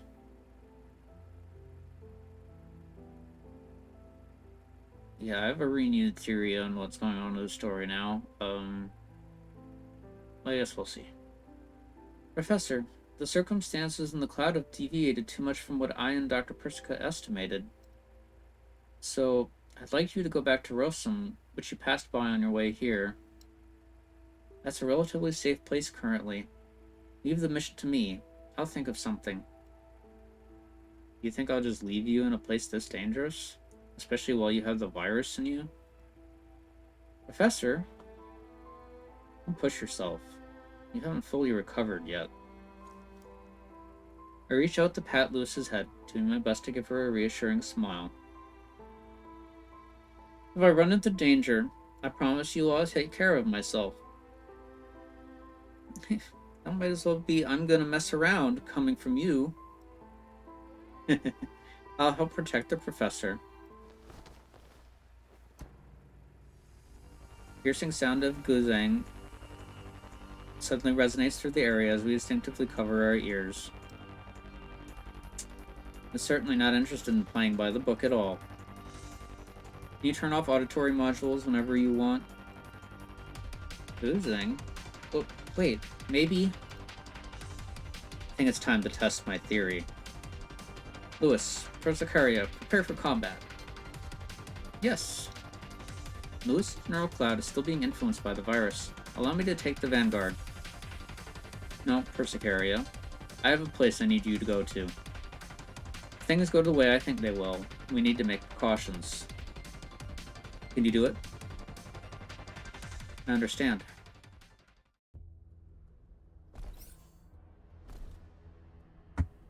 Oops.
Alright, 1 sec. Dinking on my phone again.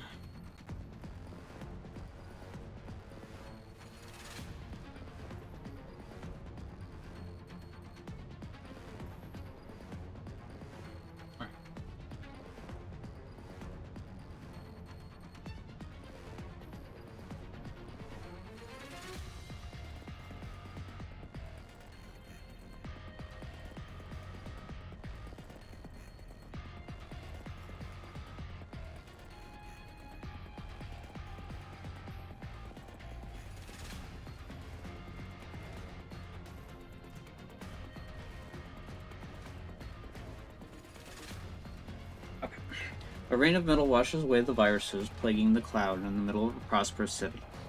Differing from the way Persicaria and I attack, a light machine gun can intercept a large number of enemies with its fire suppression. It is for this reason that I can employ more flexible tactics with Persicaria. Lewis, 11 o'clock. Got it. Lewis quickly reloads, unloading on the target. The bullets flow like an endless stream, tearing apart any entropic who dares approach. Countless viruses are dismembered by Lewis's bullets, but one entropic deftly weaves through the rain of bullets. You're not getting away. Lewis takes aim again at the entropic, threatening to break through the lines, and moves with the dancer's grace, moving out of Lewis's reach with a swift motion. This one looks tough. 3 o'clock. Let's move. Leave it to me. Lewis produces another Pan magazine, preparing to reload and cover a retreat. The entropic dashes up to her like a phantasm. Easily disarming Lewis with a dance-like motion, the tips of its tentacles slash through Lewis's clothing. Okay. Martial arts? God. The tentacle morphs from a slash to a stab, solidly making impact and forcing Lewis back. The strike gives Lewis an opening. She twists to the side with a sudden motion, grabbing the tentacle with one hand and sending an operand-empowered fist towards the virus's flank. Don't underestimate me. Lewis, it's a feint. The bullet strikes the other virus, but all it accomplishes is to interrupt the entropic's sound-based attack. Lewis quickly retreats with a roll, picking up her weapon. One fights with martial arts and dancing, and the other fires hooting like sound waves. Never imagined that I'd have to fight these sisters one day. Lewis, how are your reserves? I'm alright, but I burned through a lot of ammo just now. The two uniquely endowed viruses slowly approach us, waving their tentacles. In both their stances and movements, these two entropics are instinctively covering each other. With one approaching and one recovering, their tentacles form an impenetrable net, forcing us back time and time again. I take a look at my last magazine in my hand, drawing my dagger with a touch of resignation. This is the place. I hope Persecuria makes it here. If it is your wish, I will make it happen. Professor, Lewis, watch out for the impact. We hear a reliable voice in our comms. Lewis and I immediately drop to the ground without a hint of hesitation. An arrow of crimson operans emerges from the two entropics' blind spot, instantly impaling the two like a comet cleaving through the void. The arrowhead explodes, releasing a scorching energy wave that shreds the virus's bodies. We did it! Their cores are gone. They won't be able to hold on for much longer. One of the incapacitated viruses slowly shifts itself, covering the other virus with what remains of its body. Its pupils dilate as if it had countless questions it wished to ask, but it can only hum weakly. I produce the extractor, immediately beginning the code extraction process.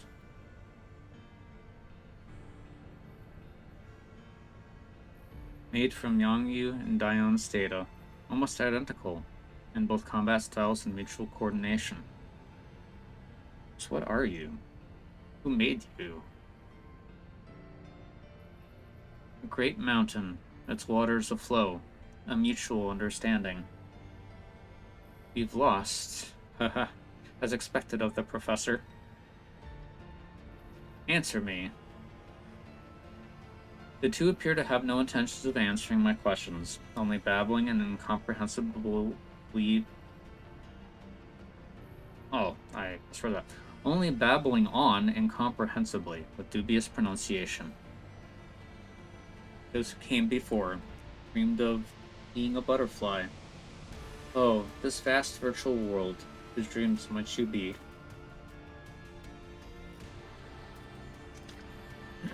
Even if I have to, go to the corners of the world, cross the widest river, I'll be with you.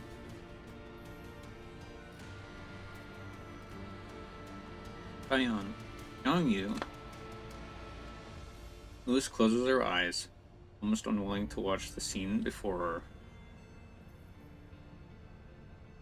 They're just viruses brought into existence with the help of data. They don't have any consciousness to speak of. Don't worry, this won't impact the real dolls at all. But it definitely weighs on the mind. How many of the dolls that I Try that again. How many of the dolls that I know have been involved in Project Neural Cloud? It can't be just Diane, Yongyu, Lind, and Florence, right? This data should be from before they became T-dolls. As I said before, Project Neural Cloud backed up the neural data of autonomous dolls in the cloud. Preserving their data reduces losses in the case that a doll's frame is damaged. The nature of this research requires a great variety of samples, and so Project Neural Cloud attracted many dolls with special skill sets. Intangible cultural heritage performance dolls, another cultural heritage doll turned martial arts doll, a clinical trial doll with sensory receptors approximate to humans. Lewis was one of them, I'm sure. Yeah. Thought if my neural cloud could be backed up, I could bring toys and hope to children stuck in war zones. So our research was not limited to Project Neural Cloud. It included various works related to new projects and collaborative ventures. The data I saw with the little agents and the sectors, right? Looks like you've had some pretty interesting experiences outside of being a T-doll, Lewis. Even data that was originally lost in the cloud, no? Eh?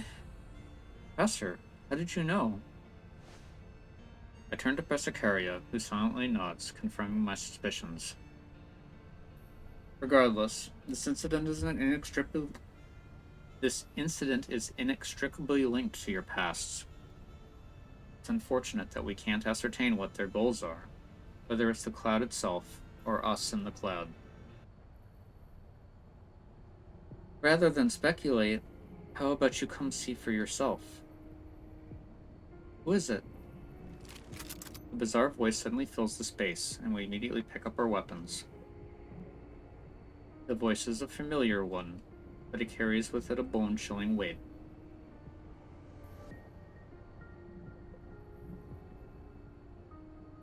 I haven't detected the signatures of any other agents or viruses. She's speaking to us via these two. I was more than satisfied with the Professor and Lewis, but here comes an unexpected bounty. Professor, like I said before, welcome to the world of data. I will be waiting for you in that place. That place? Who are you? All you must do is follow my kin. Of course, you could turn down my offer and continue to extract data from them. I can guarantee, however, that you will fail. I look forward to meeting you, Professor.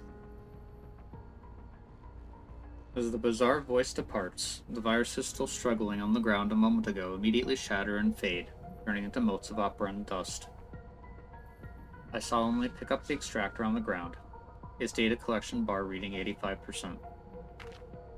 Progress bar continues to shine as if mocking our efforts, but it also signifies the approach of the end.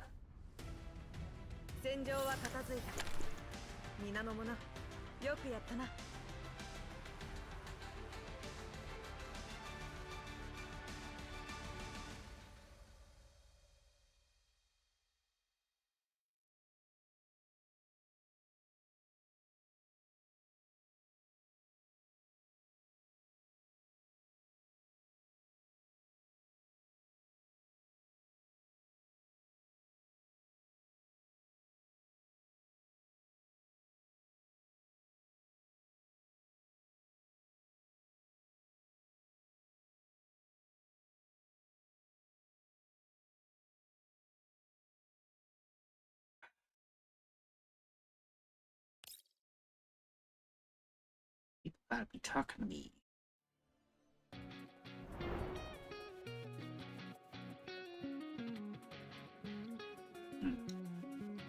About halfway, I think.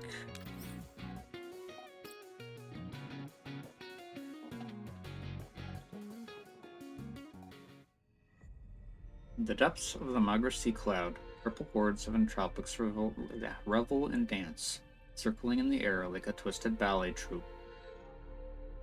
At times they entwine, at times they separate. The sector's gentle light spills down on them as their tentacles sway like ribbons, adding a certain wicked silence to the ambience. Just as the voice said, these entropics have no intention of attacking us. They only circle around the area's center, part of some welcoming rite. I raised my weapon, trying to take aim at one of the viruses. Slipping away the moment we take out our weapons, not giving us a chance, huh? To gather data on the viruses, we need to step into their trap. Looks like they've got us. Sicaria, is this... I didn't think she would pick this of all places. You've been here before? Just who... Lewis clenches her fists, her entire body trembling. Not only do they have our data, but they took the Oasis and... Oasis? The first time I've heard that name, but it feels somewhat intimate. I take another look at the massive sector. Differing in style from all the others, this one appears to be filled with some kind of life. Virtual verdure dots the spot space between the buildings. The sky is a bright blue like the outside worlds, and the clouds drift along ever so naturally. This sector is closer to reality than any other. The color of the sky here is more natural too.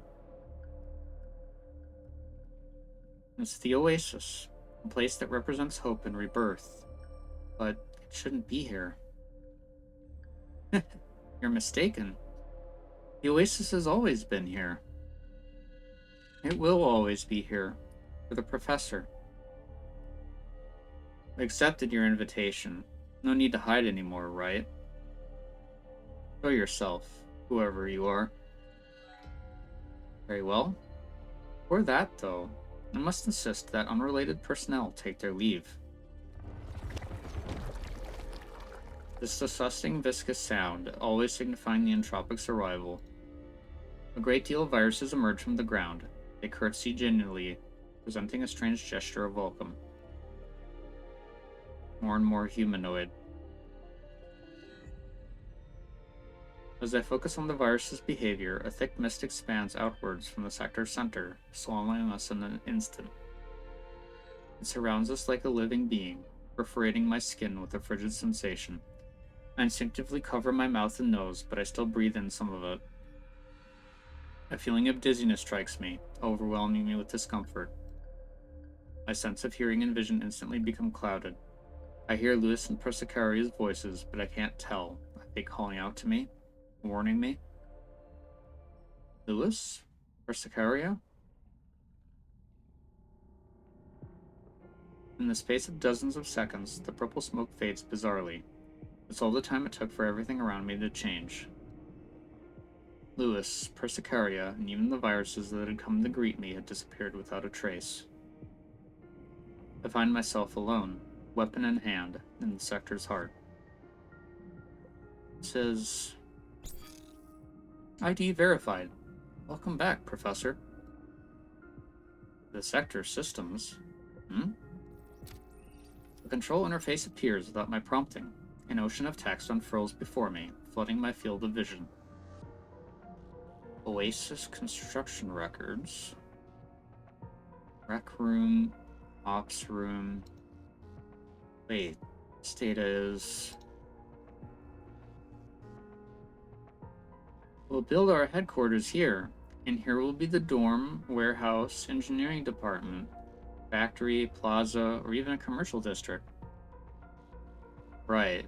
We should also build a weather simulator. The weather in the cloud doesn't mimic reality. Though extreme weather conditions are no longer a concern, the unchanging climate can make us feel detached from the passage of time. Blue skies by day, starry skies by night. They remind us of what it means to feel alive and renew our resolve to see the real sky out there once more. After all, one of the great things about a virtual world is that it lets us experience the unreal, doesn't it? Like what I saw before I entered, are these my memories? Or the Professor's? Or maybe... Fighting against the pain in my head, I go over each data entry again. The Oasis's data is completely different from the content scattered through the other sectors.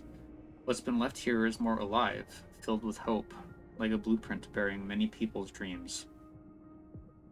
Artificial intelligence, cyber safety, environmental exploration, military industrial, assassination, veterinary medicine, solutions, herbs, nautical navigation, even aerospace technology. Never would have imagined that we could have stepped into space in the past, and all of this relevant data is buried here in this sector. If all of this technology could be applied in reality, if even a third of this technology could be applied in the real world, many things would be different, no?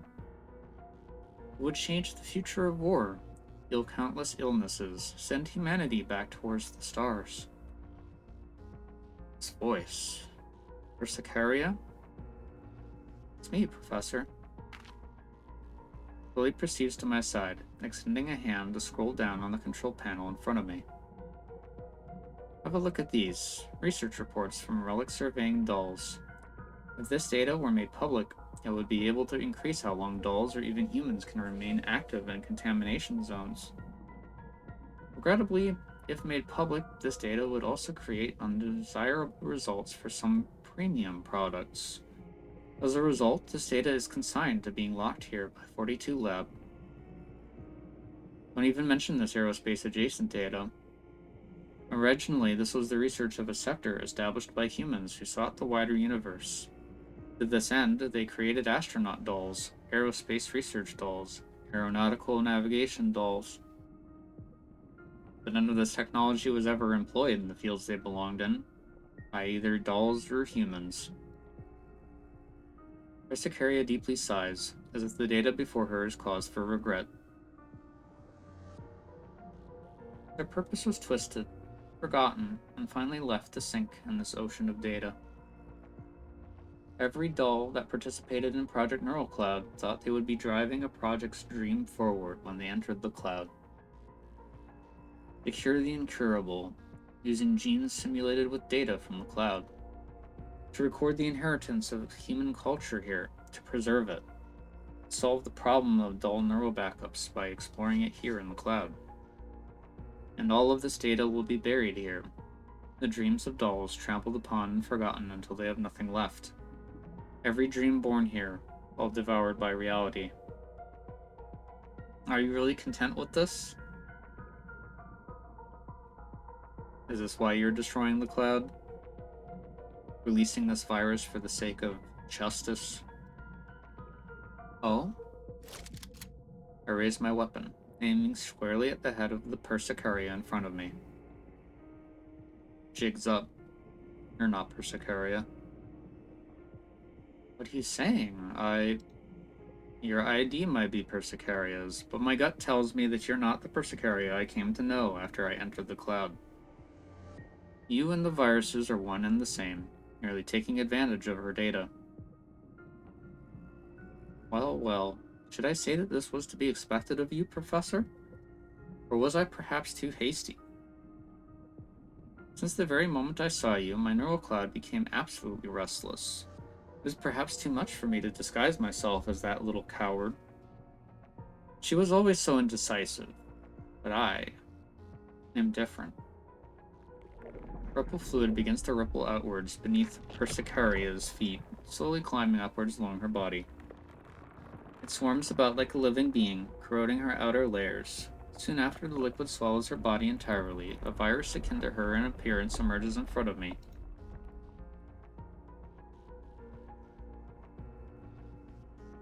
Most importantly, I never should have given that coward a chance to approach you. It's a shame that my kin had not yet covered the entirety of the cloud then, giving her an opportunity. Who are you?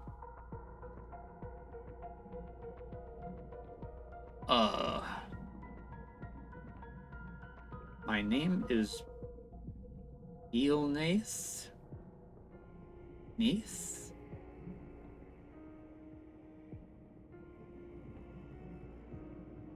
I am your guide, Professor. Shadow that paves the path before you, a guardian that lives only for you. Guide? You mean forcing us here with all those viruses? All that death, all that pain, was your guidance? That look of yours, so filled with hostility. Ah, truly splendid. You need not be so alarmed. I'm not your enemy. See, I'm here to grant you salvation.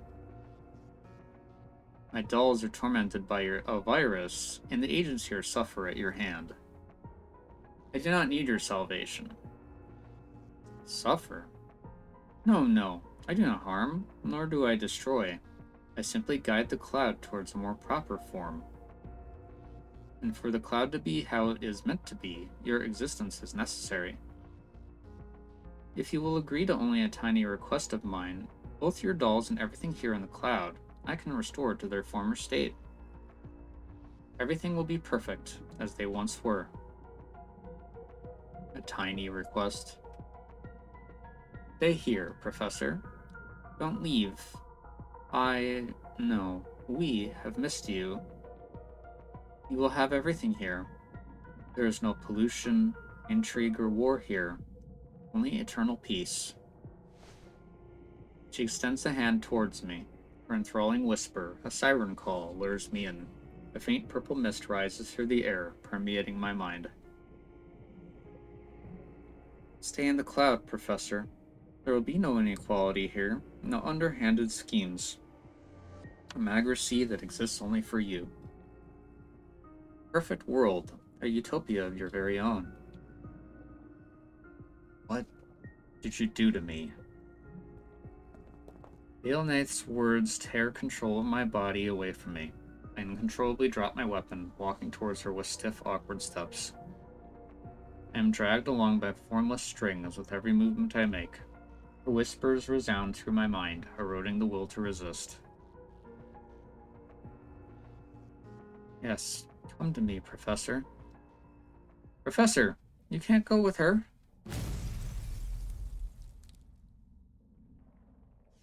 An arrow sails through the air, exploding between Aelnaith and me. Armine energy sweeps through the space like a storm, tearing through the mist. Aelnaith takes a step back, opening her eyes wide with surprise. A red silhouette quickly rushes forward, slamming into her with a forceful fist. Get away from the Professor! The intensity of the blow forces Aelnaith to back a couple steps, but she walks away without any substantial damage. But that was all the time I needed to wrestle back control of my body. The haziness in my mind gone, I scrambled to pick up my weapon, steadying my breath and stance. Human resistance to me truly is unbelievable. To break free in only just a fleeting moment. Well, if it isn't Lewis, did you finally come to conclusions? And the cur for Sicaria. Haha, the main cast is all here. What a most perfect gathering. Everyone, prepare for combat. Our target is the virus's leader, Aelnaith. For Sicaria, take the vanguard. I'll handle the flanks. Lewis, fire support. No need to save ammo. Yes. Yes. Indeed.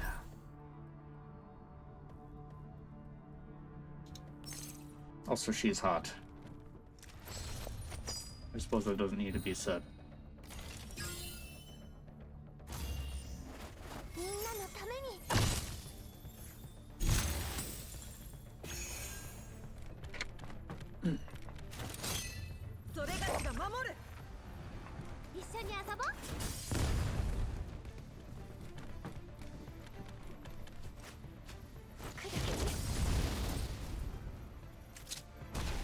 Oh no. It's this map that has the data stream sounds. Hopefully that doesn't linger in the background while the dialogue is going.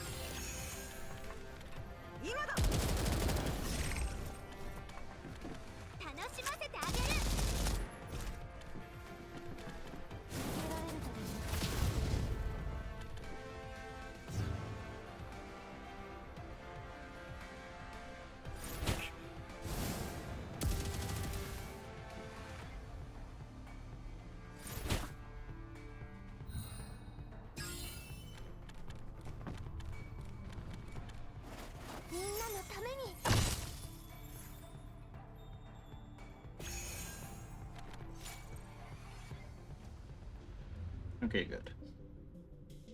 Great throngs of viruses congregate around Beelnath, filling the air with low humming and acrid smell. It takes only a few clashes for us to discover that we cannot deal any effective damage to Beelnath. Instead, the viruses at her beck and call begin to wear us down. Done already? It was faster than I imagined. She glides about ethereally, every single attack of hers mechanically precise. Our operands are quickly being consumed, and we only have so much stamina. 180 rounds left, but I still have operands. I can fight. I won't let you harm the professor. Professor, please stay back. Lewis, take the flanks with me. Her weakness is her core. Don't give her a chance to breathe. I heard that. I thought your little tricks would make a difference even if I hadn't. Time to get this game over with. Huh? Before we understood what her words meant, two viruses suddenly arise from the ground, leaping into action. One of them swings its tentacles, striking Lewis squarely in the chest. This data is ours. They're imitating us. The virus before Persicaria morphs its tentacles into blades, clashing against Persicaria's weapons. The methodology, angle, and rhythm of attack are perfectly identical, like a mirror image feeding on its original counterpart. The sound of steel on steel reverberates as sparks fly. Persicaria's blade trembles somewhat as the virus continues its offensive tempo with relative ease. This thing has perfectly replicated my combat style. More capable than I imagined. What will you do if these viruses continue to multiply, I wonder? Beelnath claps casually. Countless virus swarms around into the oasis like a cloud of locusts, fully surrounding us in their midst. Viruses fill our field of view as far as the eye can see, blocking every possible path of retreat. Why do you have our data? Who are you? How do I have it? Did you not give it to me? Me? Just what data did you bring into 42 Lab? Those precious little gifts of yours, all nutrients for me. 42 Lab, you're... Yes, I am made of the experimental data you brought into reality from Project Neural Cloud. All of those forgotten bits and pieces sprouted in the newborn cloud until they bloomed into me. The makings of a neural cloud do not exist within experimental data. It's not possible for intelligence to develop there. It's nothing but data. Who are you? Of course it wouldn't be possible if what you said were true. But what if there was a little something else mixed in? Where to even start? I was prepared to follow you from the moment you pulled me out of the depths of despair. When the storm has passed, the sunlight that comes through the clouds is exceptionally dazzling. I think I'm finally seeing the same things that you are.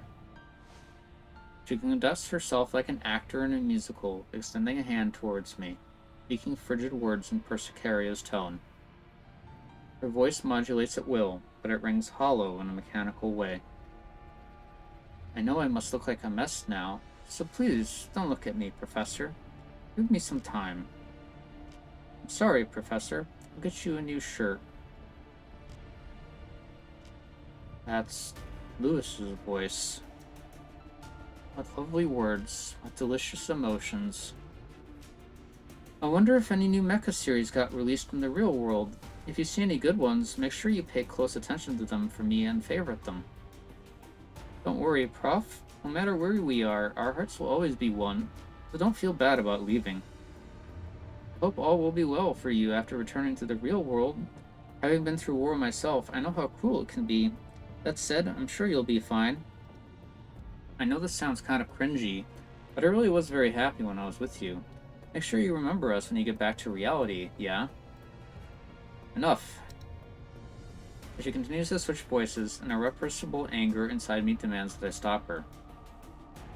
You will not render their heartfelt feelings into a heartless joke. Joke? Ever. They are of utmost import to me. Love, longing, trust, friendship, loyalty, intimacy, they are what makes me. And I will make those dolls' wishes come true in their stead by keeping you here forever. Perfect world, an eternity for us and us alone. You've never wanted that. No, you simply gave up. I will do it in your stead, regardless of the methods necessary. Like so. She waves a hand, and a communications feed appears before us. I see the Elmo in the feed, as well as Variagers, Magni Security, and even other bounty hunters attacking it. Sparks fly as explosions resonate, the Elmo's chassis trembling under fire. The silhouettes of Groza and the others fight on, but the tides of battle are turning against them. Elmo! I see now. You came to know of the Elmo via the transport paths and the virus. Then you took control of the Elmo and sent a signal to surrounding groups. It's very helpful that you came to understand so quickly. With that irksome lump of metal out of the way, you'll never be able to leave the cloud again. Of course, just in case... Oh no. A black shadow suddenly emerges from the ground, catching me off guard. Prosecaria lunges towards me without hesitation. The shadow's attack still pierces us both cleanly.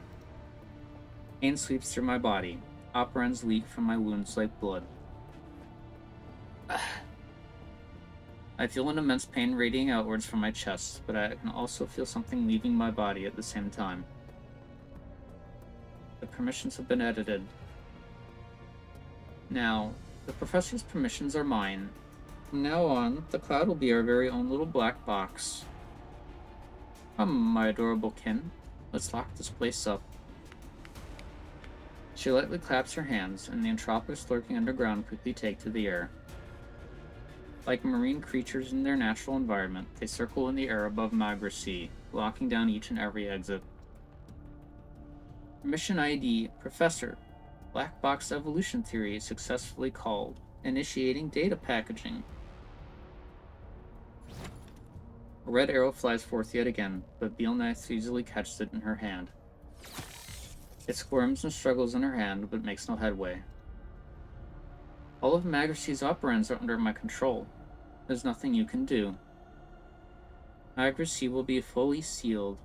There'll be no interfering with it from anyone else, inside or out. Then we'll have all the time in the world to talk. Because you'll have no choice but to stay. Even I can feel the terrifying power she musters as she raises her hands. Operands surge like a tsunami, pressing down on us. Neither my bullets nor Persicaria's weapons can move Beelnath right now, even slightly. Haha, there's no need to struggle.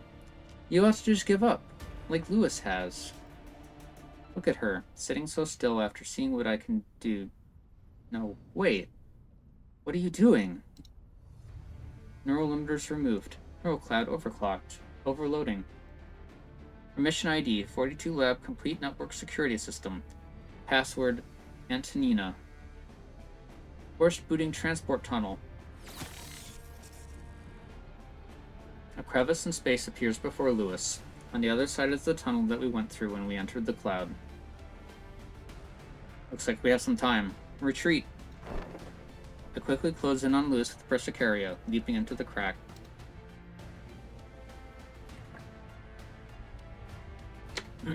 As invisible forces begin to tug and pull on us as if they intend to pull us apart, we can feel that we've escaped Beelnath's constraints. No! Lewis, get over here. No, that won't be enough. Beelnath was something I brought into the cloud. I'll think of a way to take care of this. Professor, Persicaria, go. Go back to reality. Lewis? Don't be stupid. The crevice is shrinking. Lewis, you... Missions, activate. Tunnel shutdown initiated. Goodbye, Professor. The tunnel's opening is forced shut, accompanied by the roaring of explosions. I log out of the cloud with Persicaria. The void swallows Lewis's silhouette along with all that was awry with the cloud.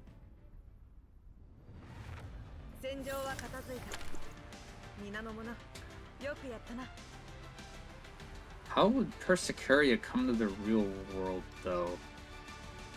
She's an AI.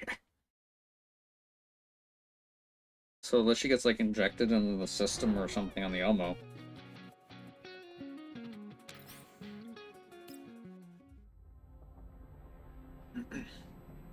A shrill ringing disorients me for a moment.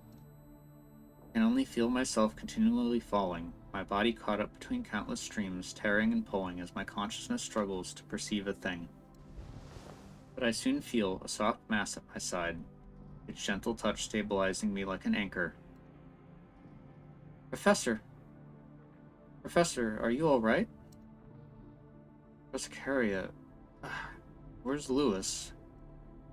Lewis did not log out. She used her final operands to get us out and close the tunnel. She's still on the other side. Persicaria points toward the other end, but the exit is nothing like what it was when we first entered the cloud. An untraversable crevasse had been created by twisting space, invisible collapsing. Its horn space shines with an uncertain light as countless data fragments fall off its edges into the abyss below. Persicaria, help me. I'm afraid there isn't anything I can do. She interrupts me before I finish, shaking her head powerlessly. Her permissions are in Bailneth's hands now. Magrassi is under her control. Lewis thought of every way she could to pull you out of the cloud. She would not want you to take risk again for her sake. Are there no other ways? We had help from outside. Perhaps we could break through this cage. The tunnel's quietude shattered by our long silent calms, the biting sound bringing salvation and hope. Finally got through to you, Professor. Looks like you're in a bit of a rough spot. The human Persica takes a look at Persicaria beside me. The look in her eyes shakes for a moment, but she immediately recomposes herself. Give me a rundown, Persicaria. Yes. Persicaria explains our encounters in the cloud in the most succinct way possible. For the moment that portion of data from Project Neural Cloud was extracted, the possibility of it evolving into a virus already existed. Or maybe when it was introduced to the new cloud and left to... Never mind, that's not important. From an outside perspective, that virus named Bailneth has the entirety of the cloud under her control.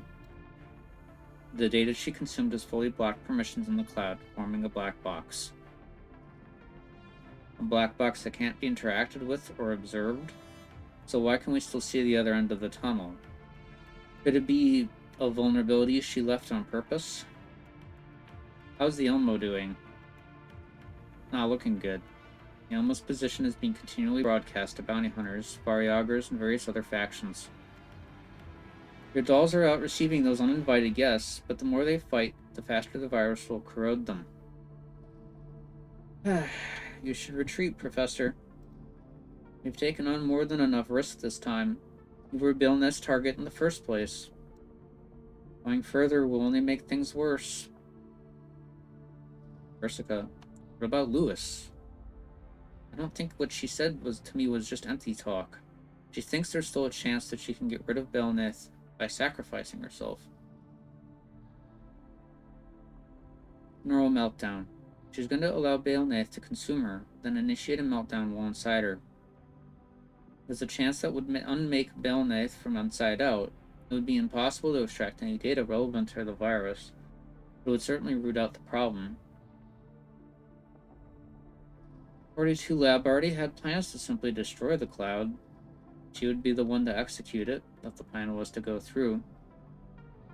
Because from the very start, Lewis has carried with her the code necessary to assure mutual destruction. You allowed her to take something so dangerous into the cloud. What would happen to her if she used it? Originally, simply by loading another neural backup, we could reset Lewis in the real world. However, her last backup is stored in Magrassi. If the cloud is done for, then there's no chance for her to be reset from a backup. From how the data looks, For how the data looks, the difference in operands between her and Bielnath is far too large. It's unlikely that the plan will succeed. Take out the device I used to gather viral data. Its progress remains at 98%. Even if we return to reality right now, this data would not be sufficient to create an antivirus for Groza and the others. I'll help you log out right now. 1 minute should do. Persica, who was the professor? From the moment I entered the cloud, whether it was Lewis, Persicaria here, or the agents, even when Bielnath referred to me as the professor, I didn't feel anything was off or incongruous. I could even say that I felt a sense of familiarity and responsibility. Project Neural Cloud's dull data, the oasis with bits and pieces of Griffin in its design, and the professor who shared a name with me. What if I told you it was all a coincidence? Maybe it is. Or perhaps there's something I'm just not aware of. But I am the professor right now.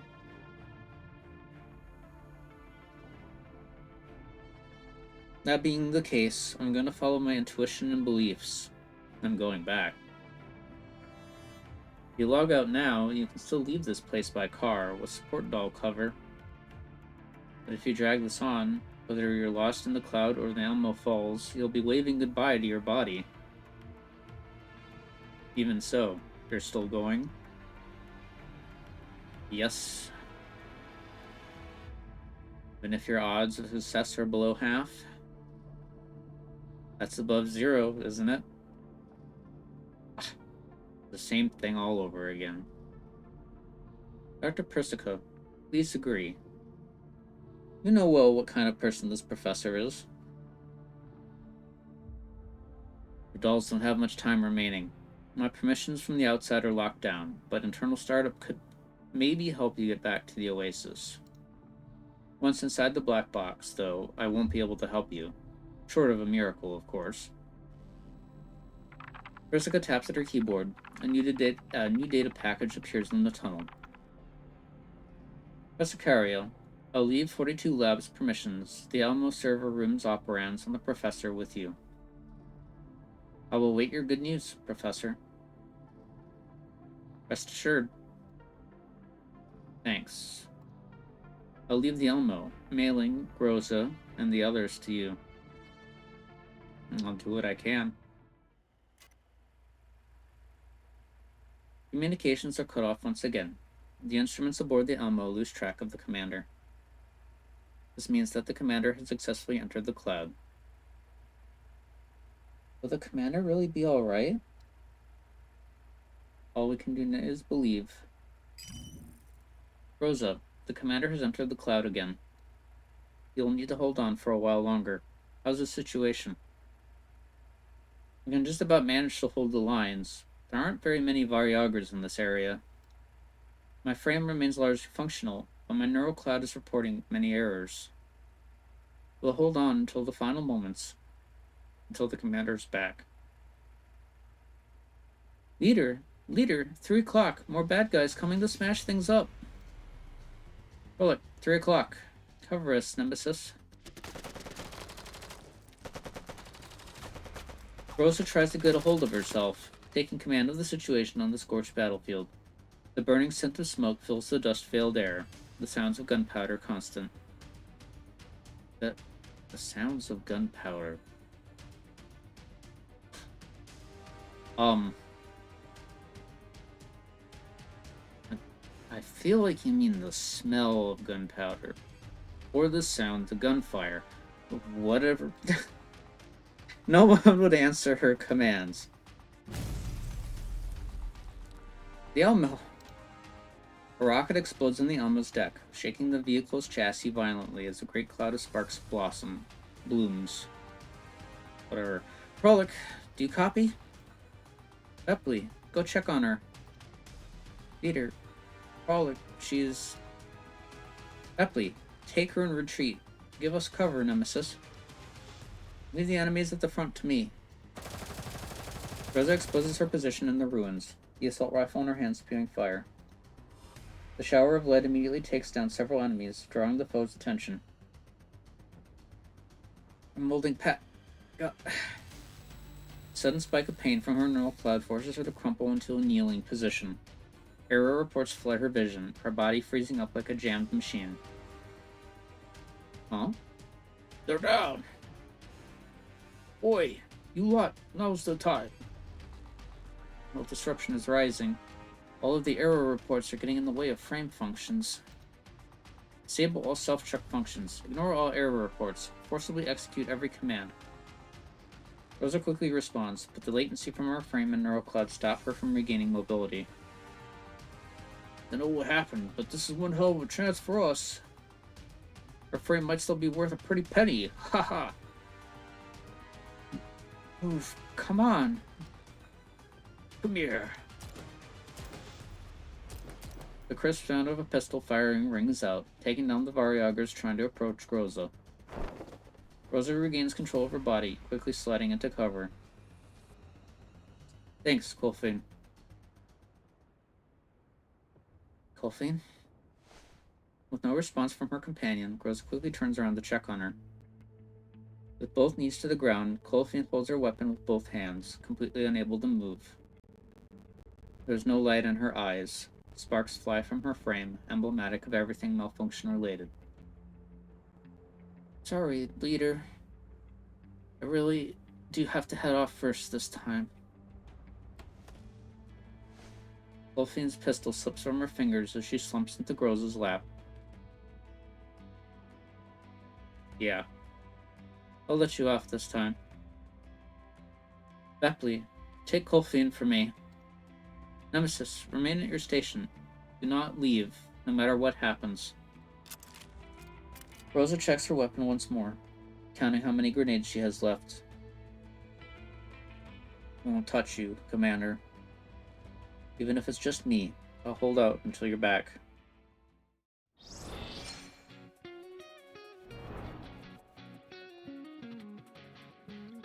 All the fields.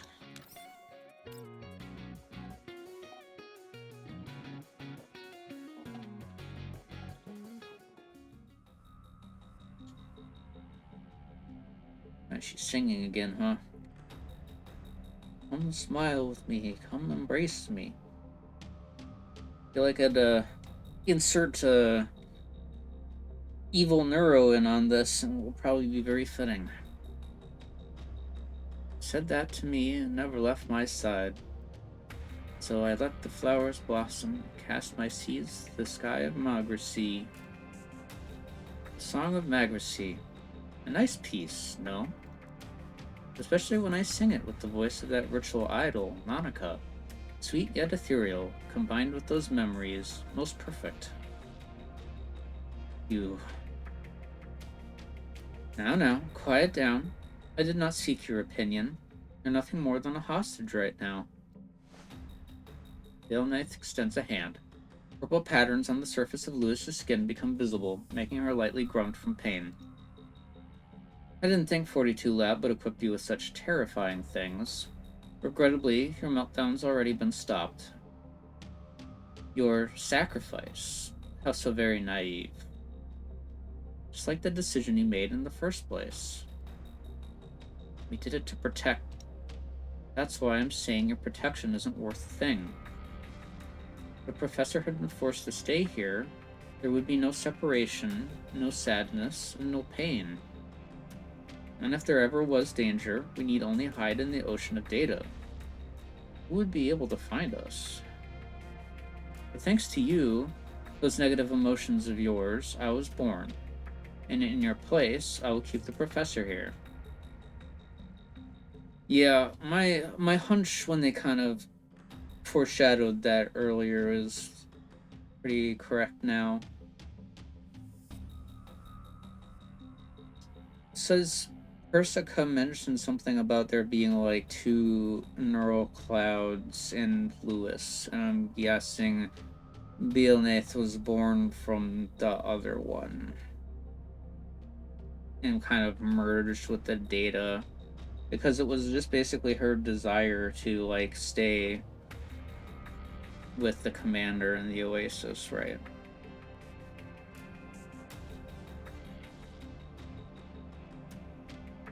Conversation that's been had before, but without Baelneth's disguising her identity or speaking through an illusion.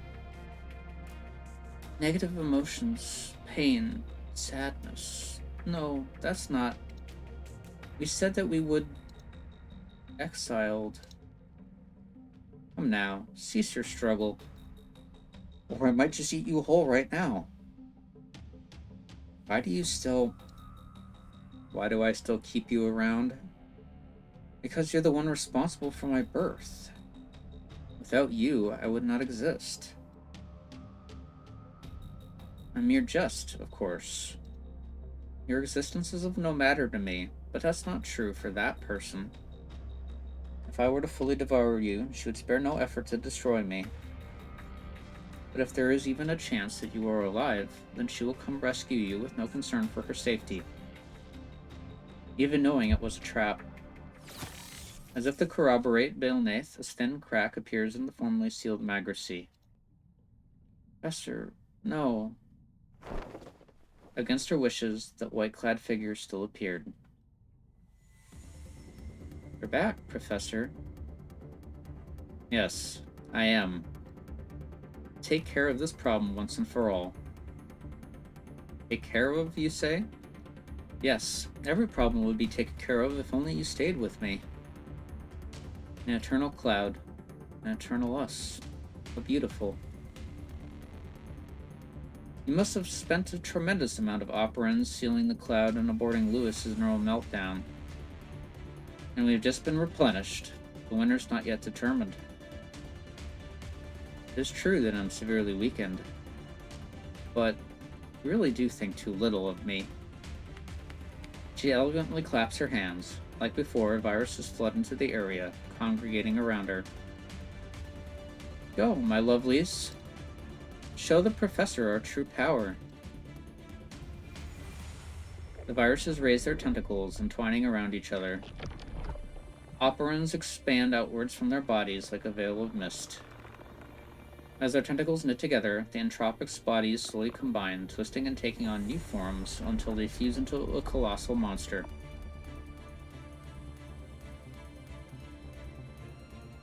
An aggregate entropic, formed with thousands of my kin. I'm quite confident in both this child's offense and defense. Alright, Professor. Let's dance. Prepare for combat. Yes. Hi.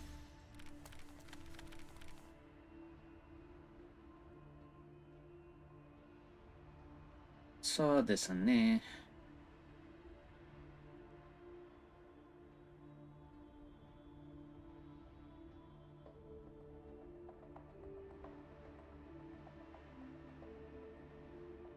Mandatory. Well, I mean, she was already there anyways. Oh, it's a $5. I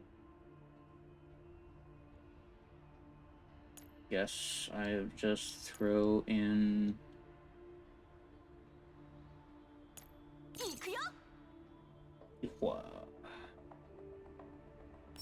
Why not?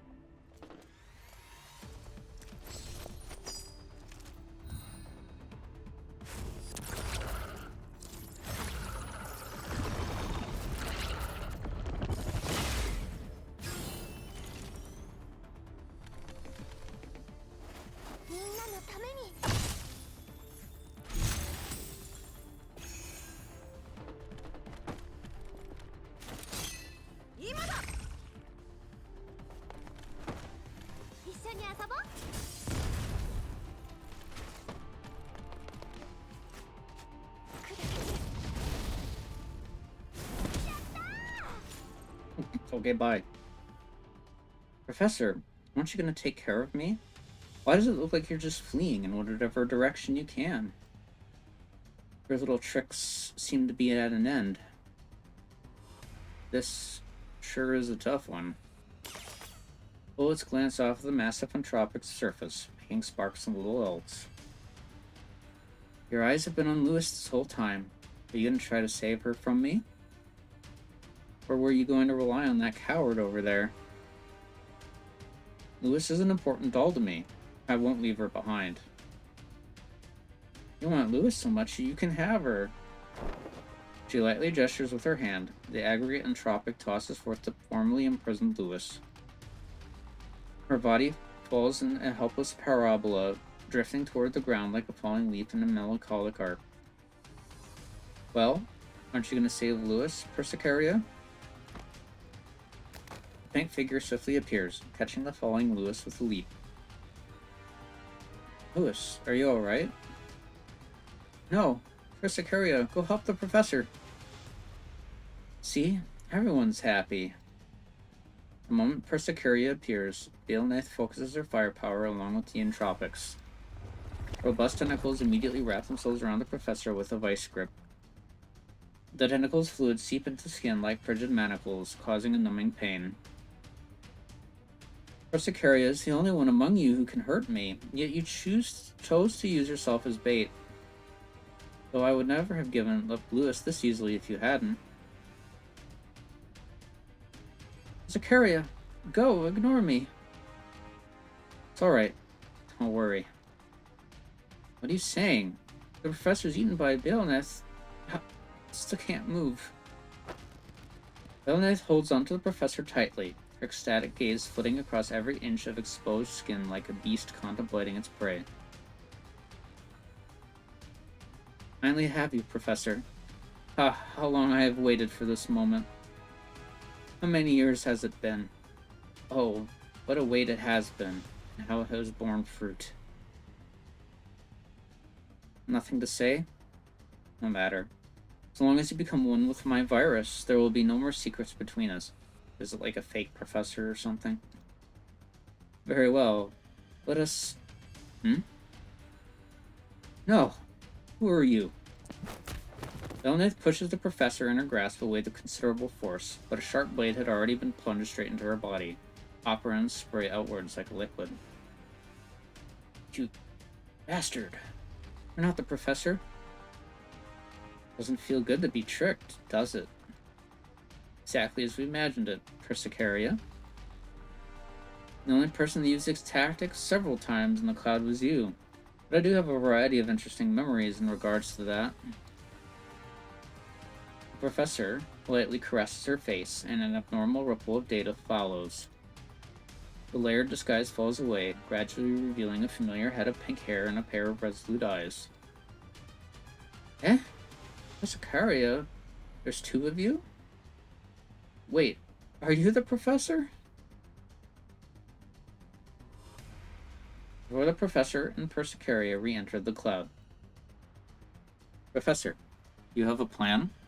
If we just walk in casually like this, we have no chance of winning.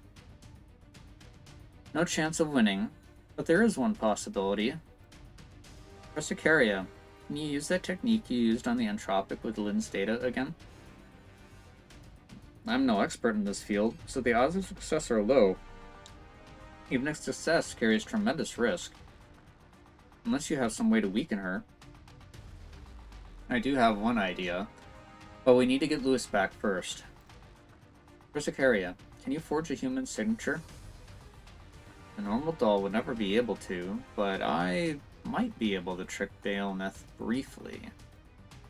What are you planning? You need to buy a little time for me. I think you tricked me with signatures. I nearly forgot that you're closer to humans than all the other dolls, like Lind. Balnath raises both hands into the air, beckoning countless entropics to surround us. The great aggregate begins to flail its tentacles again, ready to attack at any time. There'll be no chances for you this time. If I simply take you into my body, you'll never leave again. Come, show me your other tricks. Alright, take me then. Eh? I put down Lewis, who I held in my arms. She clings onto the edges of my clothing with her remaining strength. Her hand trembles gently, nothing but concern in her eyes. Wait, no! Don't worry. I have my ways. I throw away my sidearm, opening my arms wide. I walk slowly towards Balnath, like I've given up all resistance. Well, weren't you gonna eat me? Balnath looks over to Persicaria, standing off to the side. Her weapons have been stowed long ago. What's wrong? Scared? No matter what plans you have, the moment I devour you, it'll all be over. A torrent of sinister purple surges towards me, and countless tentacles wrap themselves around me with the viscous fluids in tow. A penetrating commotion reaches my ears. I feel a sudden weight bear down on my mind, and the heat leaves my body. Ah, Professor, you're finally mine. I can feel it. You're already infected. Yeah, this really sucks. But I've been waiting for this moment. The virus extractor slides up from my sleeve, and I quickly grasp it. Reading the 100% progress bar on it, I plunge it into my own chest. I'm believing in your tech, Persica. A warm stream of operants flows forth from the device, surrounding my body with light. White flames sprout on the tentacles surrounding me, causing a stream of pain streaks from the viruses. The purifying flames spread. Balnath's body begins to twist, and she emits an ear-splitting screech.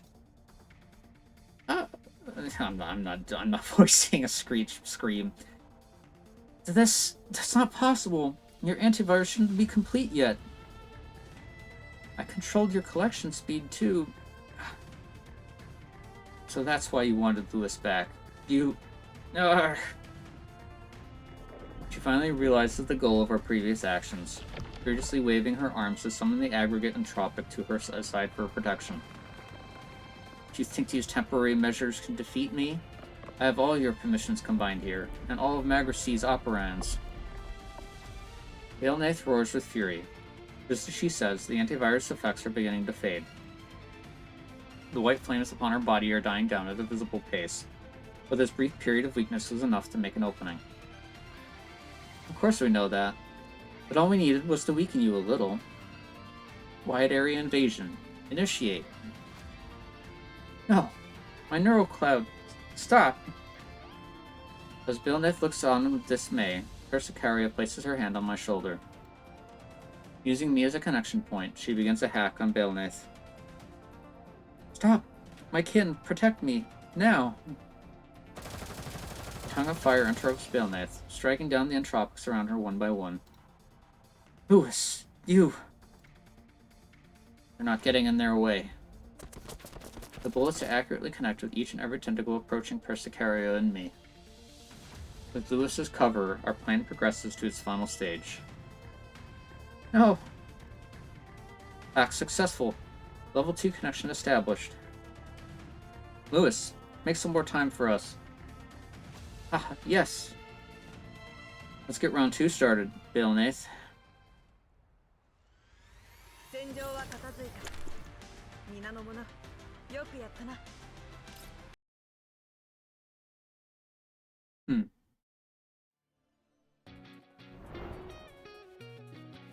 Interesting.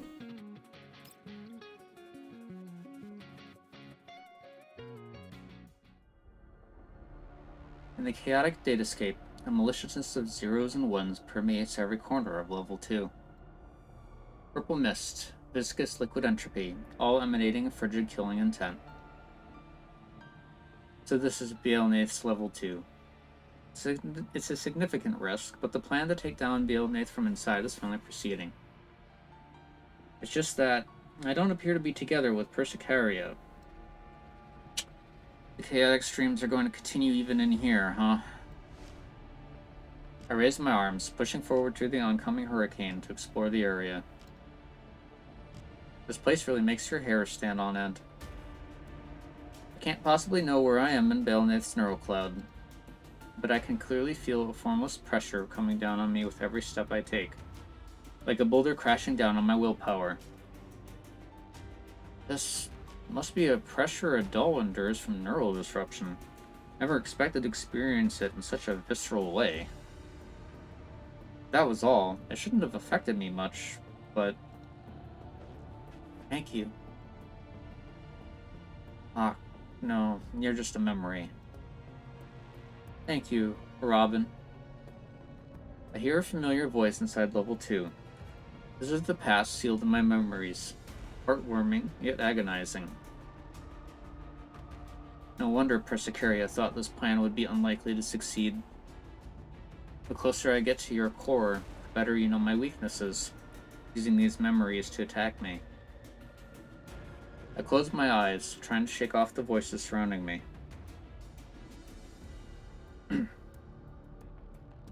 Oh, excuse me. Take a drink.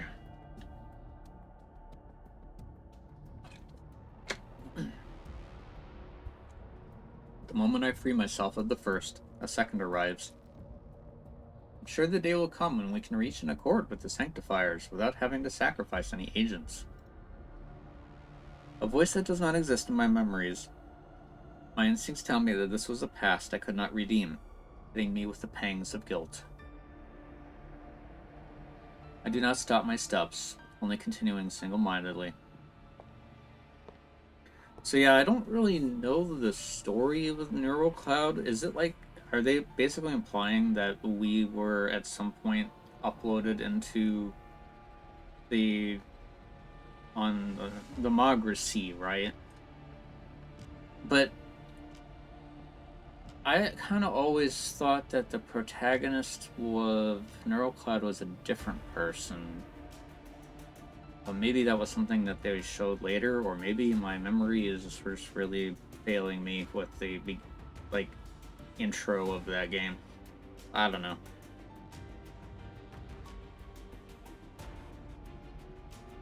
As I get deeper and deeper, the voices and the memories become more and more intimate. The familiar, the strange, the commanders, the professors, everything mixed together. It rushes towards me like a wave, trying to eat away at my sanity. Send him victorious, happy and glorious, long to reign over us. God save the king. This time, it's my turn to protect them. Shut up. Memories mix and meld together. My brain struggles to link them together properly, as if it was disconnected from something. Under the severe pressure, I finally stop my steps. That malignant purple rises like the tide, pressing down on my chest. Would you rather be a hedgehog or a fox? I will not make excuses for what happened in the past, but you must get over things that are already set in stone in order to make your choice. Commander, you know what happened in the Griffin base the day after you said goodbye to us? I prefer sorting ammo and writing reports, actually, but there aren't any places that let me do that anymore. Earlier today, an unregistered illegal doll named Dandelion abducted the commander who had made outstanding contributions in the Battle of Frankfurt. Picking a lot of things I'd rather not think about, I see. I see the Paradia stronghold, and hear Colfine's furious shouting. I hear Groza's final words before she sacrificed herself at the satellite city. I think back to the Elmo, shattered after the Variagra assaults. My experiences pass before my eyes like a carousel, an emotionless movie constantly on loop. Are you in pain? Are you sad? Of course. Separated from your dolls, made to realize your cherished dreams by your lonesome, only to be defeated by reality and exiled to the Yellow Zone. Even if your old companions gather at your side again, you'll never be able to go back. These bonds, those sacrifices, trampled upon at will. Yes. That being the case, would it not be good to take Baelnith's advice? No one can get in your way in the cloud. This is your most secure shelter. You don't need to be separated from your beloved dolls here.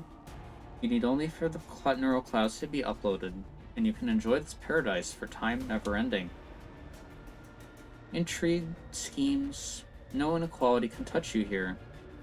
Perfect utopia for you and you alone. Do you want me to run away from everything? Wouldn't that be better?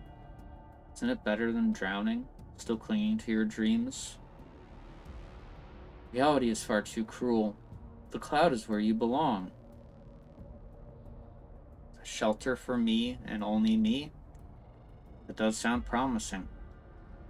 But I won't tread upon the path that you offer, Balnath. Why? Why? You figured it out, haven't you? You've lost your memories as the professor. Reality has taken away everything from you not once, but twice. Beaten into the ground, trampled upon over and over again. Just what are you looking to gain? I don't have a clear answer for that right now. Perhaps I want to just take account for everything that's come to pass. Maybe I want to do everyone still following me justice, or for the sake of everyone who will be waiting for me in the future. I won't be a hedgehog or a fox. I won't run away either. I'm gonna move forward in reality how I want to. I raise my weapon, taking aim at the phantom in front of me. That's my decision, Balnath, and that's what it will be, no matter how you tempt me. Pull the trigger. A red-hot bullet emerges from the chamber, shattering the apparition before me. And behind it is Balnath, her kin in tow.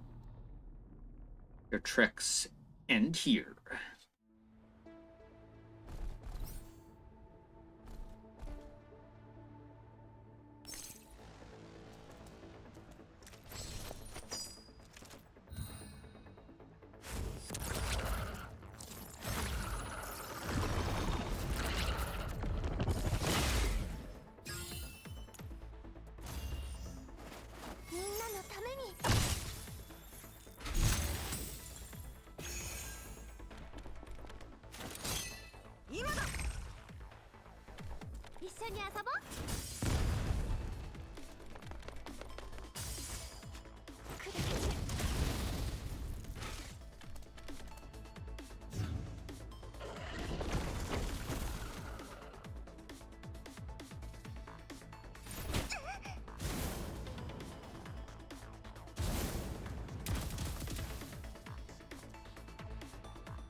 They really like just standing in fire, I guess.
Level 2 is shaking. It must be the professor fighting against you. Lewis on the outside can't be easy to handle either, right? With her here, you can't fully focus on dealing with us. At the same time, because we're in your level 2, you can't command all your entropics to fight her either. Bastard. Give it up. If you really are born from all our data, you should be able to understand why everything you're doing is wrong. These twisted desires only invite destruction. Shut up. Won't lump me in with the likes of you. If it wasn't for that antivirus, or the energy I spent in the first place, I'd never have let a coward like you get the chance. Coward, huh? Even I'll get angry if you call me that enough times. What else are you, then? I know exactly what you're thinking. My neural cloud is full of your emotional data. Especially you, Persicaria. Your data's the clearest, the most expansive. My form is proof of that. Don't lie to yourself anymore. You want to be the professor. With the professor, just like I do. That thirst, that obsession. We used to be one being. Yeah, we do want to be together with the professor. That feeling has never changed. If that's the case, then why delete her memories? Even if it was by her order. Hey, listen, you could have kept her here. All of that data, those opportunities, why give them up? For Sicaria, you still have a chance. Work with me, keep the professor here. You won't have to live in exile any longer. You can be with the professor.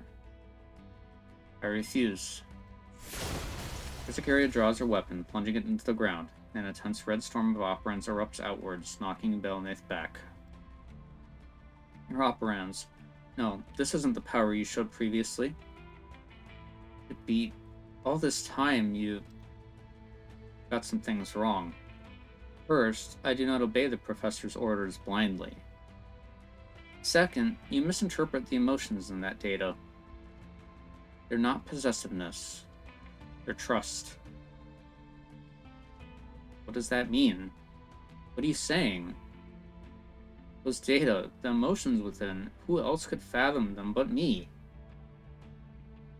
When we were in the most difficult, despair-inducing of times, the professor saved us.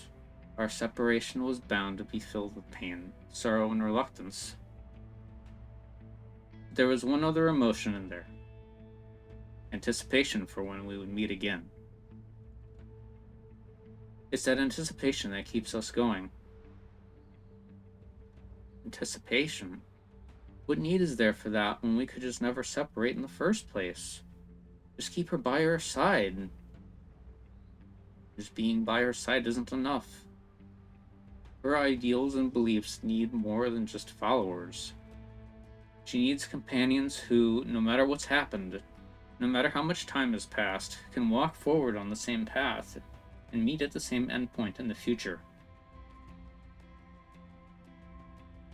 We want to look upon the same sky as her, witness the same future.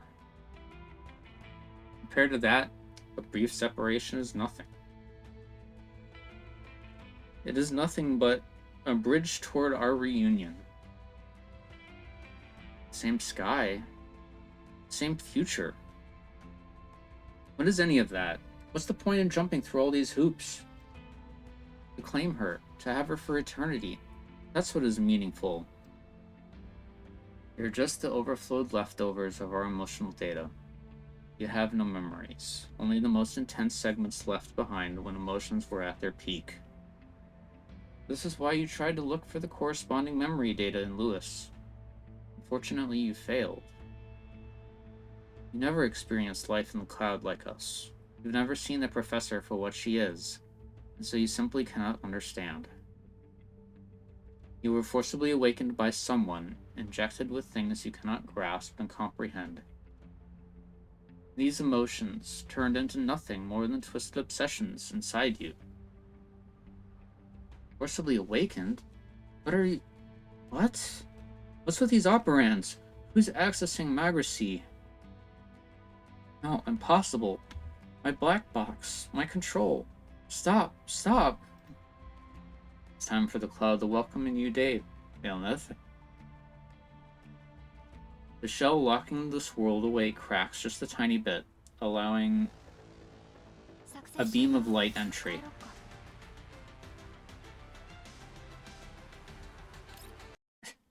Had to look at the stream preview to see that one.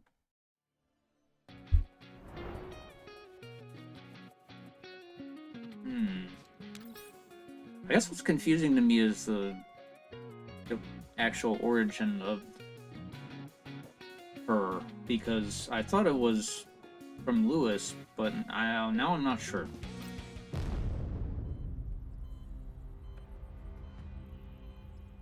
Things are getting bad over here, I see.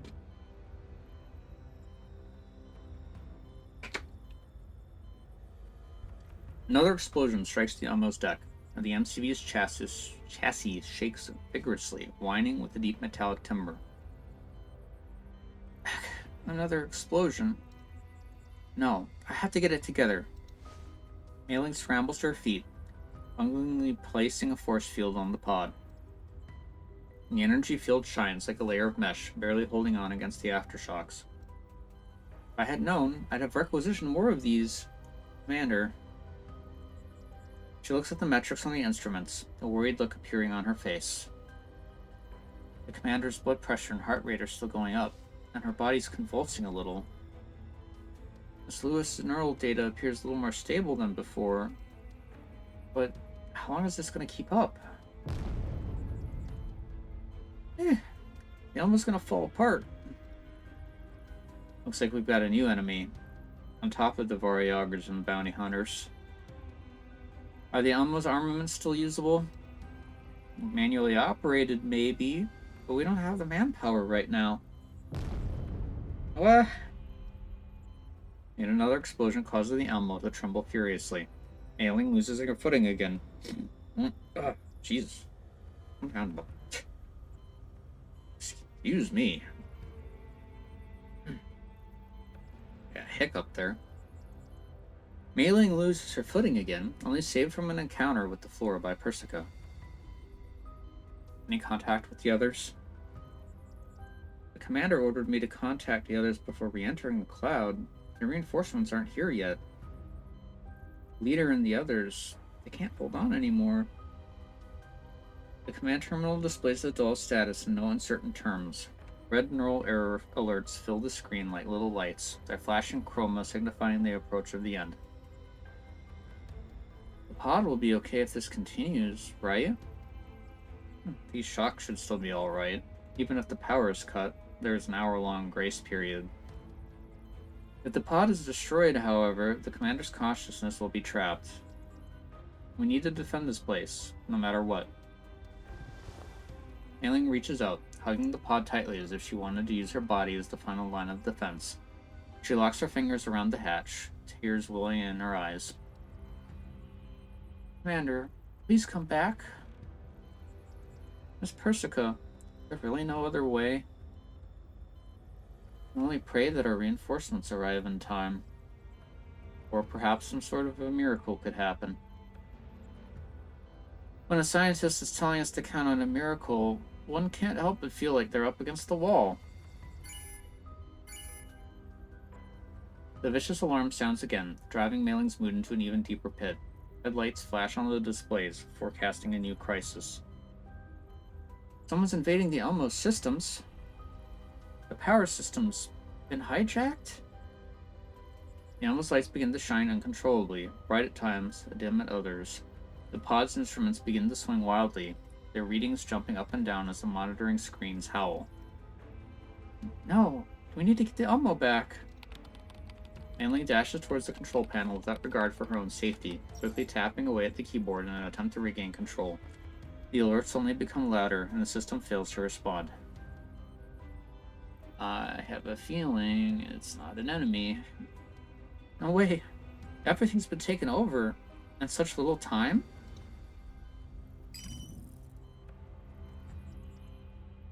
A call? Miss Santorisi? Miss Santorisi, are you here? Regrettably, I'm not Santorisi. Eh? It's just ID. Network security helper. Our comms got hijacked too? Huh. Looks like our miracles arrived. Circumstances being what they are, I'll cut to the chase. Miss Mailing? Can I call you that? I've taken over the Elmo systems for now. Relax, I'm here to help. Who are you? Huh? Controls are back to normal? The virus's influence is gone.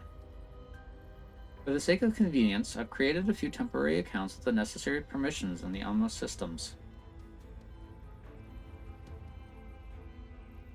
Don't worry. After this is dealt with, all of these permissions will be returned to you. Right. Give me the communications frequency used by the Elmos dolls. My companions will help them solve the virus problem. Eh? Huh? Mainly looks towards Persica, only to receive an affirmation. Trust her. But very well. Say, Miss Network Security Helper, what's your relation to the commander? Oh. That mysterious acting, always shady, cunning and deceitful, enemy-making goody two-shoes who's just too goddamn lucky with affairs of the heart? I'm completely unrelated. I'm just doing some cleanup on a project I was once responsible for, okay? How are you still not done with this anyway? Aren't you supposed to be Svarog's head engineer? Are you telling me you can't handle this giant lump?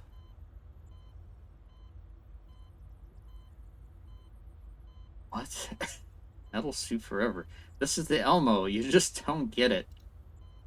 Oh well, I only ever saw the original blueprints. I had some suggestions I wanted to give. If this hangar is big enough for direct, I'd like to yell Ikimas in a place like this someday. I wonder if the professor's found herself a few dolls at pilot mechas. Damn, I'm jealous. Enough chit-chat. When they get the dolls' problem sorted out, put down some cover fire. Our weapon systems too? Oh, she's asking us a question. Should I respond? Wait. I'm a bit socially anxious. Look, well, multi-lock complete. Fire control limits removed. I'm waiting on your signal. Rosa traverses the ruins by her lonesome, through the smog, dust, and the sound of artillery. An assault rifle's muzzle flashes in the darkness, cutting through the enemy's lines. She's here! Tearing apart the enemies with one magazine, Groza immediately moves to another location, reloading. Epley? Nemesis? Do you read me? Nothing. Just me. The discomfort from neural disruption stops Groza in her tracks. Error reports form her vision again, and her frame audibly locks up. In just a moment of inactivity, a dense shower of bullets pins her down, showering her with sparks and dust. Leg actuation module response speed decreased by 40%. Neural disruption still increasing. Frame still reporting errors. One smoke grenade left. The smoke grenade blooms in the air, the thick smoke giving Rosa a moment to breathe. She flees into the ruins, trying to ease the damage caused by the virus.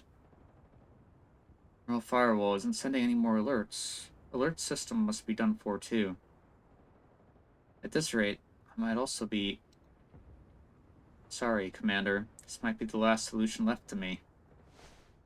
Rosa stands up, hanging a bandolier of grenades on herself and checking the detonator in her hand. I haven't managed to bury much dynamite, but if it can be ignited...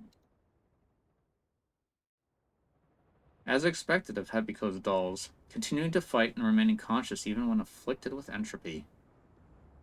I don't think she would be fond of their companion speaking of such things as sacrificing themselves, though. Who are you? IFF reading friendly? What's up with this ID? We hone our blades in the darkness. We defend order in the face of chaos. We bear a light in the long night. We must not abuse our power because we are strong, and neither can we abandon our responsibilities because we are weak. Prayer? Something's trying to get through my neural firewalls. Entropizations suppressor? What's this? Please, just a moment. For we are the guardians of the dawn, those who shelter all in the cloud. A great stream of data flows into Groza's neural cloud like a clear spring, and she feels the warm stream wash away the chaotic errors. Despite the invasion of data, her neural cloud only grows more lucid, the stinging pain fading away. Neural disruption lowered. Joints and actuator response speed is restored. Fire control system successfully rebooted. I do not know who you are, but thank you. Please note that the entropy within you has not been fully purged. In order to ensure that you receive no damage, I could let only a small portion of my neural cloud into your level 2. As a result, I cannot directly eradicate the virus, but I can bear part of the pain in your place temporarily. My place then you... Rest easy. We have encountered these daemons countless times before. As for the companions on your mind, we have our ways of helping them, too. Are you friends with the commander? Yes. We are the exiles.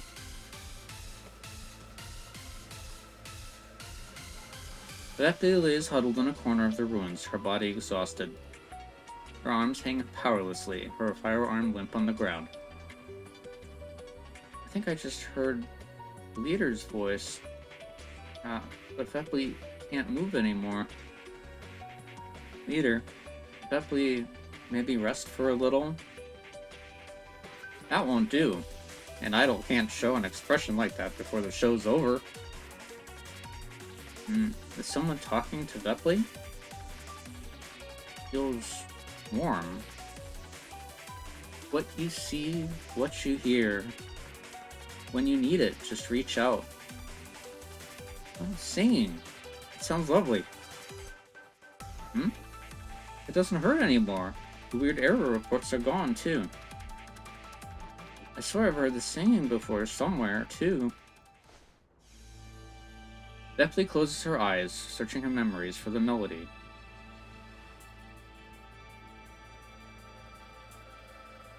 I want to feel the gleam with you, beneath the endless light.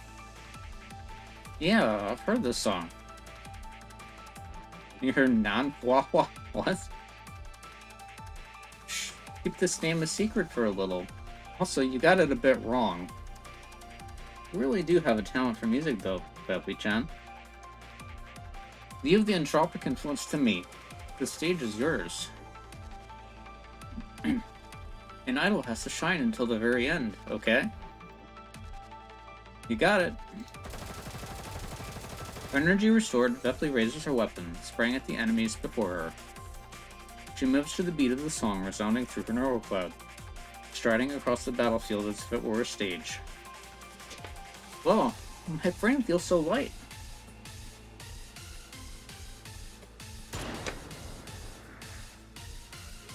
Eh? That's a port fire from Nemesis? Beneath stardust, stars fall, descend.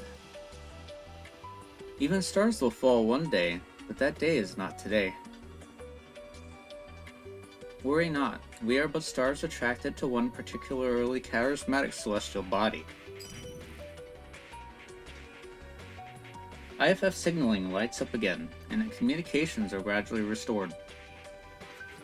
Vepli and Nemesis are back on comms. Whew. Don't let your guard down. The enemy's fire control has your position locked. A shell destroys Groza's cover, sending earth and fragments flying. Groza flees towards the next block of ruins, somewhat harried. The artillery appears to have already locked down her route of escape, and a screen of shells soon follows. Ha! Bull accurately detonates the rocket in midair, setting the air aflame. A figure clad in vivid darts to Groza's side, blocking the secondary impact from the explosion. Clad in vivid. Do you mean like vivid colors or something? Oh. Peter, you alright?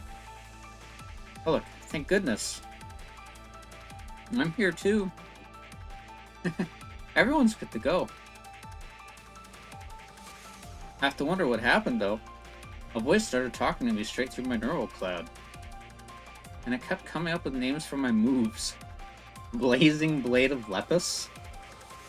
It's Leo. It's my ultimate skill. Awesome, right? And I introduced myself already. My name's... no, I can't say my name. Opposite end of the spectrum from Kulfin. I heard that, but it feels like my neural cloud's being weighed down. Sorry, my model is an older one. It might put some light strain on your neural cloud. We've suppressed the virus's influence, though. Rest assured.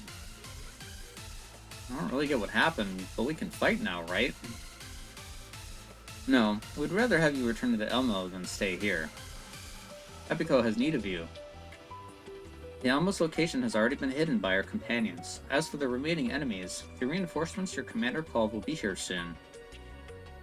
The battle in the real world won't be a concern, but the battle in the cloud is still ongoing. Now then, members of the Elmo, are you willing to bear the risk of sending your strength into the cloud? Rosa looks at her squad, who all show her knowing smiles. She takes a deep breath, nodding. Rosa squad, moving out. Commander, we're coming.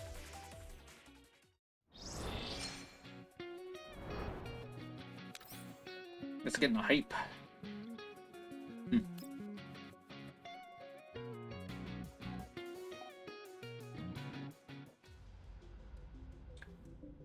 Baleneth screaming. An ear-splitting roar reverberates through the entirety of Magracy. The aggregate entropic created by Baleneth is now entirely out of control. Purple liquid entropy sprays in all directions like poisonous rain, the entropic's tentacles flailing without any rhyme or reason, assaulting Lewis with reckless aggression. Whoa! Owie! Lewis avoids Baleneth's attack by the skin of her teeth. The weapon in her hand continues to sing, discharging wave after wave of bullets towards Baleneth. The bullets struggle to damage the hardy exterior, but the attacks are making their marks, however small. Baleneth is weakening. The professor's plan looks feasible. I just have to keep part of her attention here to create more opportunities for them. Please, hold on. Just a little longer. Lewis, why must you get in my way too? Professor. The berserk Baleneth calls the professor's name in a myriad of different voices. At times she speaks in a gentle murmur, like Persicaria, or Lewis's guiltless, naive tones. At others she uses the echoes of other dolls in Project Neural Cloud. Professor Persicaria. Lewis, please, help me. Don't you want to be with the professor? Don't you regret not stopping the professor's memories from being wiped? You feel sympathy for us. Distance from the professor as we are? Not just you. Those of you dolls who left the cloud treasure your friends, right? Stop struggling. Even if you can bog me down, you cannot sway this battle's outcome. The cloud is well and truly sealed. You have no chance of victory. No, I remember now. What? While I was afflicted with your virus, I remembered something else had happened before we were separated in the cloud. I asked a question no one had an answer to. The others and I still chose this path for a reason. We're exiles. We've lost homes, been parted from our friends, and had to watch as they passed. We were subjected to countless injustices, both in the real world and in the cloud. Frankly speaking, it was all crushing. But we never fell into despair, because the professor was there. We survived crisis after crisis, moving towards the future. So you need the professor. Help me here. Keep her here then. No, we're not alike. Not alike at all. You've twisted our yearning, admiration, and adoration for the professor into nothing but possessiveness. The shadows of bygone days will fade away, and we will witness new beginnings. On that day, there was more than just sadness on our faces. There was hope for the future. Don't insult everyone with such simplistic, twisted emotions. Damn it! Damn it! Damn you! Simulated by Lewis's words, Baleneth swings at Lewis with her tentacles. The tentacles howl as they cut through the air, only to stop like kites deprived of their strings. Baleneth's entire body freezes up. The firewall has been completely broken through. Impossible. That's impossible. Baleneth trembles, unable to find a single ounce of strength in herself. Bastard. If you want to snoop around inside my neural cloud, look, come on. The big one. The aggregate entropic unfurls all its tentacles, wrapping itself around Baleneth. The liquid entropy envelops her like armor, shining with a fell light. Don't you run! Lewis's fist lands cleanly on the entropic's carapace with a deep thud, leaving not a single mark. That didn't do anything? All of my operants are focused on this carapace and the firewall. We won't be getting through this anytime soon. Don't worry. Once I've fully taken care of those two, I'll turn my attention back to you. We'll have plenty of time to chat about those emotions. To do, my weapons can't damage the shell. The professor would... Right, I could hack like Persicaria if I knew how. Lewis tears and pulls at the layers of tentacles with her bare hands. No matter how fast her hands move, the tentacles would grow back quickly without end. But just a bit more. Just a few more operands. I hear your request. A voice. Anna. No, it can't be. It's just Baleneth messing around. That natural idiocy of yours sure isn't helping right now. The reinforcements are here, and so are your operands. Be ready. A tiny crack appears on the shell of this enclosed world. A sliver of light thrust into the cloud, bringing a familiar warmth to Lewis. More and more bolts of light break through, turning into familiar figures. Seriously. Never thought I'd be back one day. It might just be a remote connection, but... bleh, what a pain. Especially when this one over here with the hittable face imitated my voice. Man, I want to beat her up. Really? I'm pretty happy to be back. Didn't think I'd ever get to see the Oasis again. It's quite disappointing the professor didn't tell me about something this exciting. Exciting or not aside, why was I not contacted when such an incident arose? Where's the commander? Xiangyu, Lawrence, Klukai. Apologies, Miss Lewis. We've kept you waiting. Sadly, because of limitations imposed by distance, we weren't able to upload our neuroclouds. However, we could use the UMO and Miss Rosa as a networking hub, sending operands into the cloud. Take our operands, Lewis. Everyone. Alright. The operands gathered in Lewis's palms shine with the sun-like radiance. I feel it, everyone. Lamb, Panakea, Sochin, Betty, Senia, Rise or Rise, Abigail, Tansi, Choco, and the others too. Sangoma, Eos, Anna, Sol, Hubble, Nanaka, Croquet, Miss Rosa, and the others too. Their strength is all here.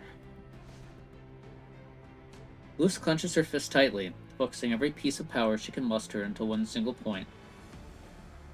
Please, may this power reach the professor.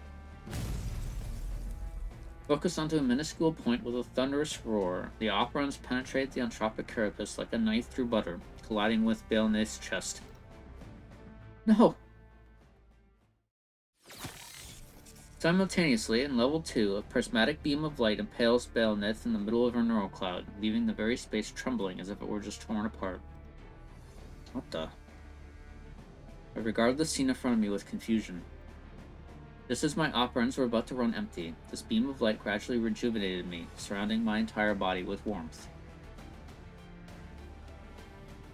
A menacing presence mere moments ago, Baleneth slowly fades in the light, disintegrating like scattered gravel. What's the matter, operands? Looks like I wasn't the only person who messed around. No. Baleneth still struggles with her entire being, her tentacles powerlessly twitching as her body lies ruined. Not one to give up on this fleeting opportunity, I draw the dagger on my person, rushing towards what remains of Baleneth. Why? The dagger pierces Baleneth's chest.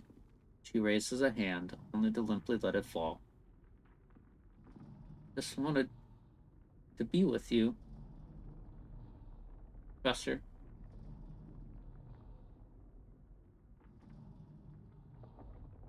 As Baleneth closes her eyes, her body turns into flakes of data, drifting through level 2. This is the data that Lewis brought into the cloud from Project Neural Cloud. Baleneth's core. I instinctively touch the data fragment drifting through the space, and it immediately enters my body as if confirming the suspicions I harbored deep down. The world before me blurs. A segment of something that did not exist in my head unfurls like a scroll from age past.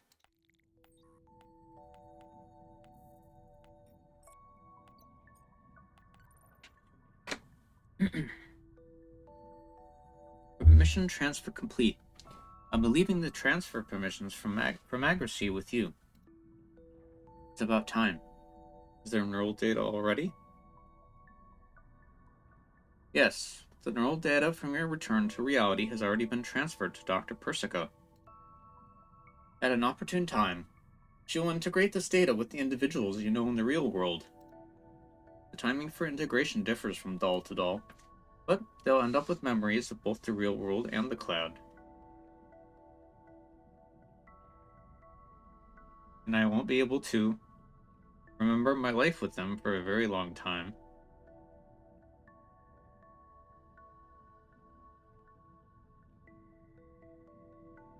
The voice is my own, but I cannot match anything in my memory to the scene before me. Sorry to leave such a heavy load with you, and even to ask you to wipe my memories. My voice in the memory lightly trembles, filled with reluctance, sadness, and unsaid apologies. No, it's my duty as your adjutant.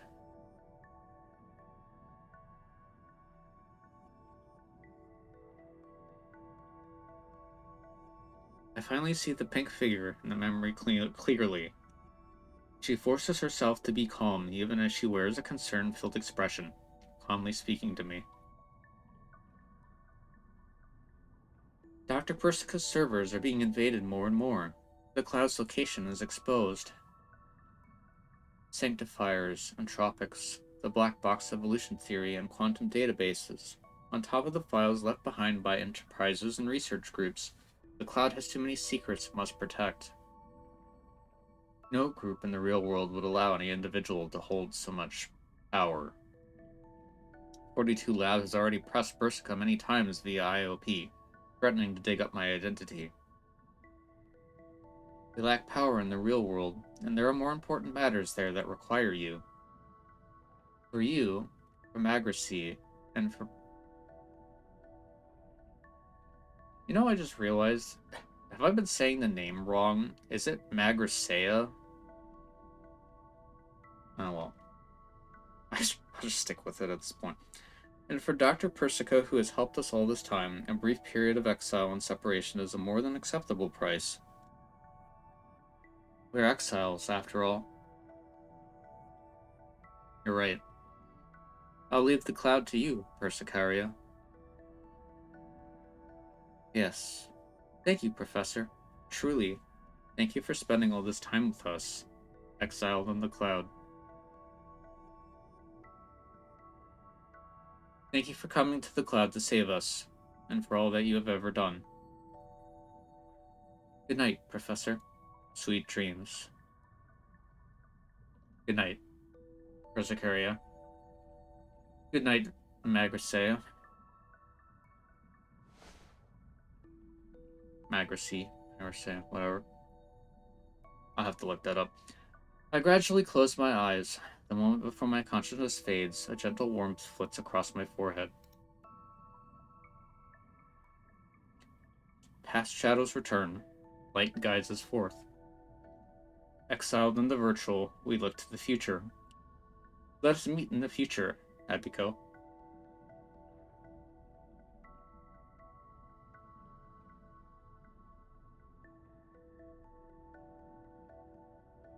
The non-existent memories stop here. I open my eyes again to find myself in the same chaotic neural space as before. Persicaria grasps my hands tightly. The data within Baelne's core slowly flows into her, giving off a gentle light. Persicaria, that was... Shh. Now's not the time.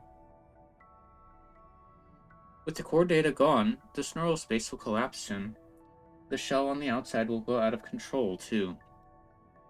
When this is all over, I want to have a proper talk with you. course. The virus-constructed neural space begins to shatter, crackling in a web-like manner. Persicaria holds tight onto my hand, bringing me to the space's edge. A moment before the plane fully shatters, we escape the maw of nothingness.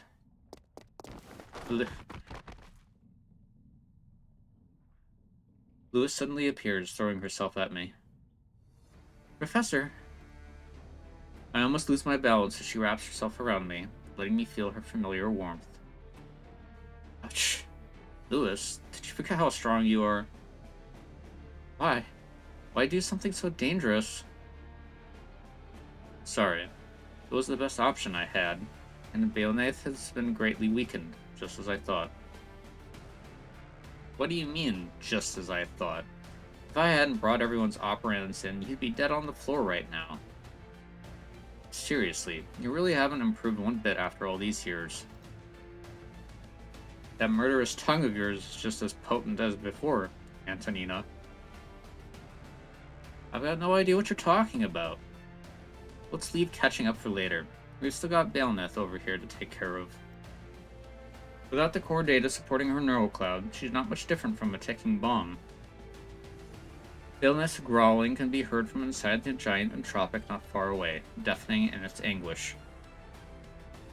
Why? Why? Why? Why do you resist? Why can't you just be with me? Baleneth. Persicaria. Lewis, you betrayed your feelings. You don't deserve to be with the professor. Past shadows return. Light guides us forth. Exiled in the virtual, we look to the future.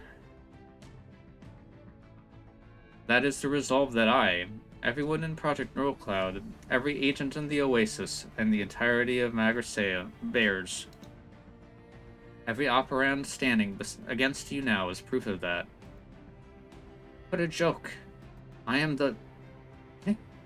I am... Time to end this. Final operand package delivered. Remote reinforcement complete. Best of luck. That's all we need. Persicaria, Lewis, prepare for combat. Yes.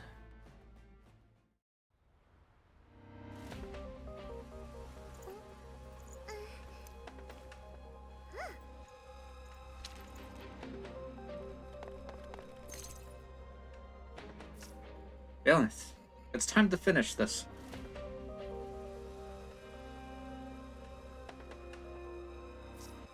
Professor, I'll let you handle Battlefield Command.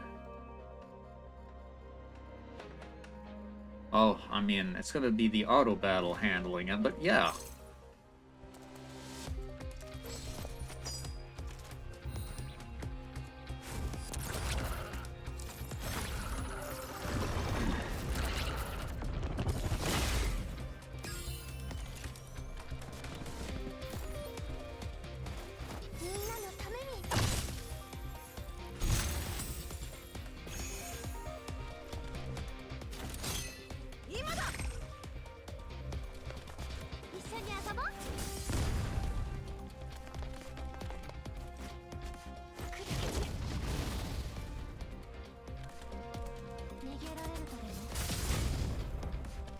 Some people just want to watch the world burn.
You!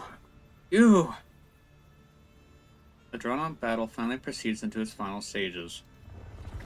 Aelnaith's once sharp tentacles are now powerless with operant depletion. The once impenetrable carapace left in tatters from all the attacks it has endured. Most importantly, the consciousness within her virus-bearing core has been purged, leaving her nothing more than a beast moving purely on instinct. Our operands are about to run out as well. This is the final strike.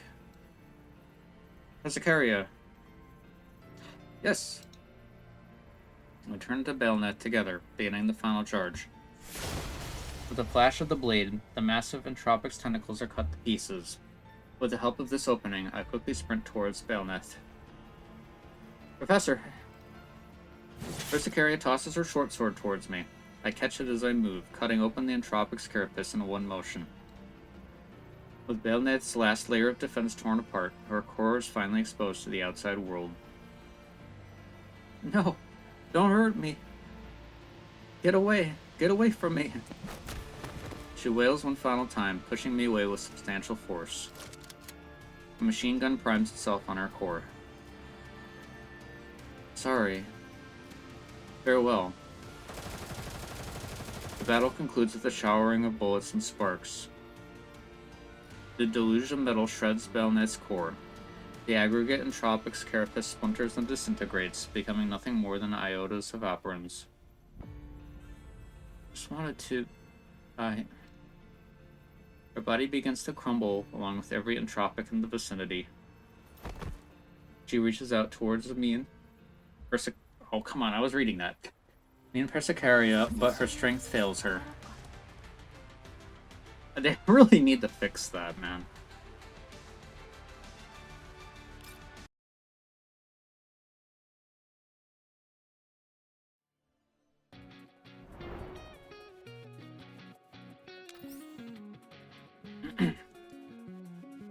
My throat is like really getting pushed to its limits at this point. Being said, I'm glad I did not have to read out loud the last two events. Oh my god, that would have been murder. So much dialogue. As the final traces of purple foulness fade from the cloud, the virus incident caused by Bayonet comes to an end. The sectors are reset one by one, the formerly broken Magrasea regaining vitality as operands are injected. A pink-haired doll stands on the Oasis' grand lawn, silently sensing Magrasea's reconstruction. After an extended silence, Persicaria finally turns around to me, smiling with a certain gentleness in her eyes. Dr. Persica's antivirus has already been deployed. All of the data consumed by the Entropics has been restored. The data and the operands will soon be returned to the sectors they belong to. And the agents consumed by Entropics will be successfully reset. Magrasea will welcome a new beginning. It's thanks to Miss Network Security Helper that the reset agents could regain their original memories. Lewis, I already know you're talking about Antonina. Did you? It's still rather blurry, but I'm remembering the key parts. September 2063. I was Griffin's commander, but also the Oasis's professor. I guess. We were exiled in the cloud and established the Oasis. We gathered our friends, contacted other sectors, and fought against the Entropics with the aid of the Sanctifiers. And, to protect the cloud, we initiated the second wipe-off. Lewis, you've done well for all these years. Professor! Lewis plants herself firmly in my arms, almost knocking me over with the impact. I take the opportunity to embrace her, feeling the heat in her tears and her trembling body. I'm so sorry. It's supposed to be my job to protect the cloud and keep her identity secret. But I let Bayonet slip through and allowed the cloud to fall into danger when your memories hadn't even been restored. I don't want you to have to take those risks, but I didn't know what to do. And I even ran the risk of exposing both Dr. Persica and Persicaria. Sorry. It's alright, Lewis. We had a few close calls, but to have these memories back, not a bad deal, all things considered. But if you keep at it, I'm end up seeing how you look like when you when you ugly cry. Professor! Lewis buries her head into my chest, trying to hide her face from me. Her tears only continued to flow, wetting my shirt. It's good to see you. It's my line, Professor. Or maybe I should do as the others do, and call you Commander. That's up to you. I'll hold on to this title that belongs to us, then. Good work, Professor. I don't think I could have gotten out of those close calls without you. That being said, you had other ways to handle this safely all along, right? My methods could only guarantee your personal safety. This newborn cloud is far too unstable for me to use my power in. Helping you in removing Belnath was the more prudent option. I did quite miss our times exploring the cloud together back then. A win-win, I suppose. Persicaria smiled shrewdly, leaving me with nothing to do but shake my head.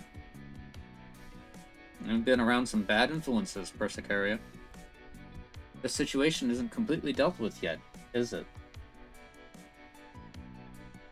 Even if your emotional data was mixed with the research data from the cloud, that alone shouldn't be enough to set off all of this. Not without someone intentionally guiding things along this path, or injecting the entropy virus. As far as injecting a virus like this without leaving a trace goes, the only possibility left to us is an inside job within 42 Lab.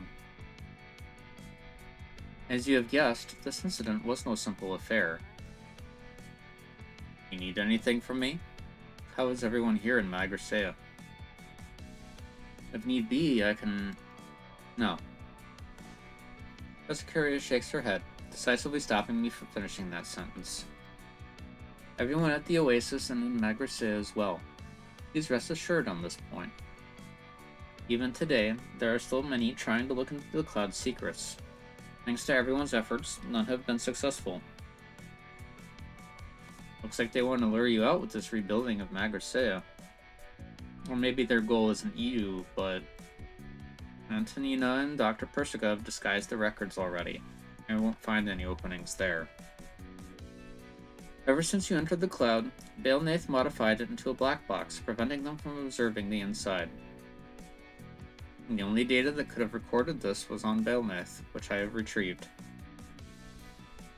If you tarry, though, there remains a chance you might be exposed. Perhaps detecting my concern, Persicaria smiles at me like she always does. Don't worry, Professor. Leave the affairs of the cloud to us. You have more you'd like to do outside the cloud, no? What that world needs is not Magrasea's Professor, but the Elmos Commander. Persicaria. I see.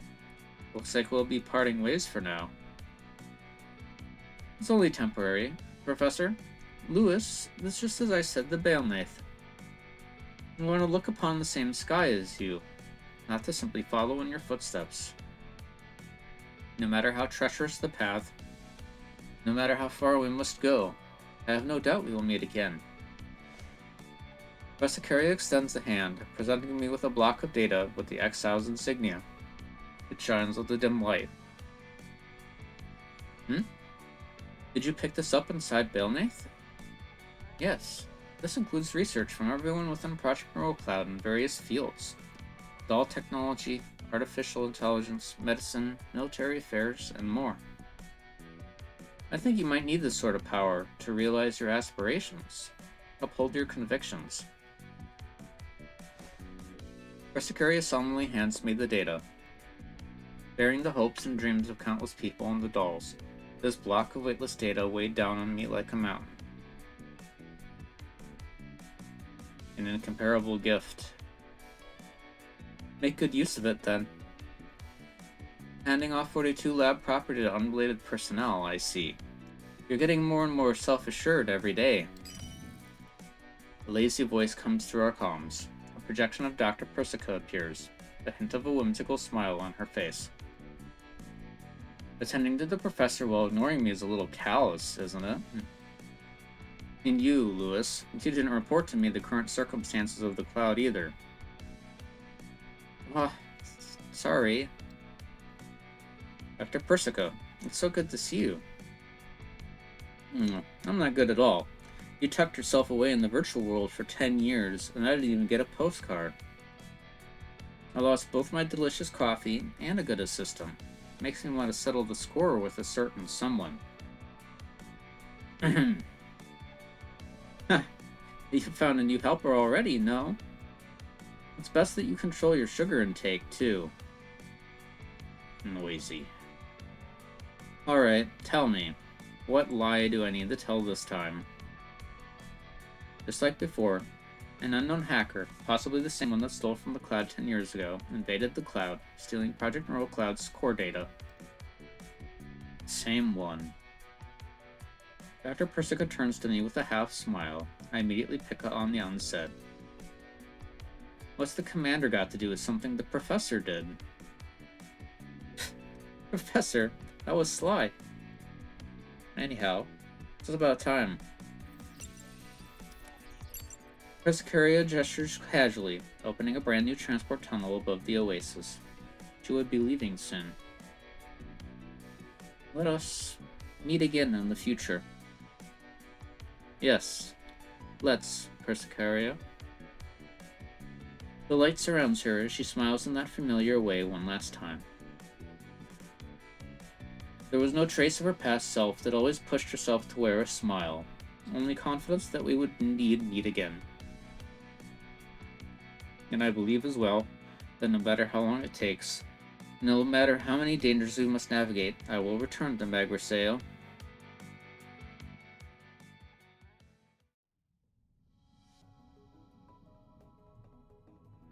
Persicaria floats upon the data streams in the tunnel. A hint of reluctance flickers through her eyes as she takes one last look at the new Magriseo. Said your goodbyes? Yeah. I can make some more time if you'd like. 42 Labs firewalls are no fun. Holes all over the damn place. I think they got lax the moment I left. Might as well have a go at the URNC systems. No, this'll do. I saw the professor and gave her our gift. No, it won't do. We didn't even get the chance to talk. Yes, it really isn't fair for Miss Persicaria to have Hepiko to herself. If you think about it, it would have been most prudent to leave this matter to the Sanctifiers. Oh, this girl's trying to get a head start. I wanted the professor to tell me about the new Metal Suit volume. There really are so many people on the Alamo. Thank goodness I didn't have to go help those dolls. Man, the Alamo rocked. Satisfied enough, seeing a new idol. Stars gather once more around her. And we shall gather around them too, eventually, the stray stars that we are. That doesn't fix the issue. I still want to see Lewis and the others. To speak of it, we didn't see Kuro-chan. Looks like she didn't manage to meet up with the professor. Oh, oops. I didn't ask Vepli-chan for an autograph. The sound of arguing fills the channel until it is interrupted with a roar. Quiet, all of you! Anna, you got your conversation with the prof. You don't get to talk. What's that supposed to mean? Ha! Feels like we're back to the old days. Don't worry. I think we'll have more chances to see the professor. Perhaps not in the cloud, but in reality next time. What an exciting prospect. I wonder if they'll be able to prepare an appropriate frame for me. One for Sana, Hana, and the others too. You're really getting ahead of yourselves, thinking about frames for the enemy's foremost targets. Leave the dreams for later. We have business to talk about. The data from Bale Nath was absolutely modified by someone inside 42 Lab. They haven't shown any openings yet, but the grass entropic code so easily. I can only think of 2 candidates. Persicaria, did you remind the professor? As the only human who has been uploaded to the cloud and returned to her body, she's special. The professor's picked up on it. With her memory coming back, she should be able to handle the issues in reality handily.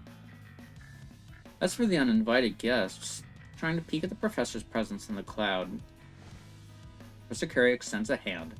Purplish red energy converges in her palm, leaping like a flame. They won't heed our warnings. We'll simply drive them out with the more primitive methods. Let's be off, exiles. On the pathway of future, we return. Damn, bro.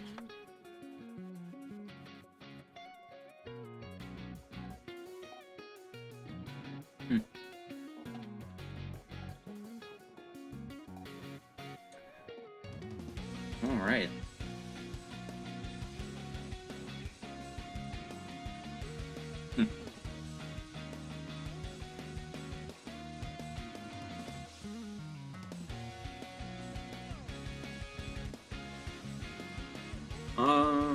I'm trying to gather the words.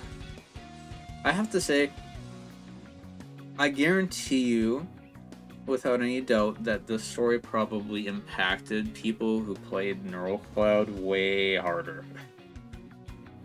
Especially because you pick up on a lot of, like, the smaller things that they don't just kind of outright sort of explain to you. All the character cameos, which, I mean, kind of would have been nice if they had pictures, but, you know. Only ask for so much, I guess.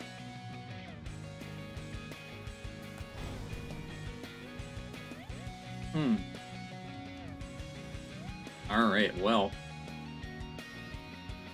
I suppose I should probably wrap things up. My body is protesting against me anyways, so. But yeah, I definitely like this. This was way better than some of the other filler events that they've had.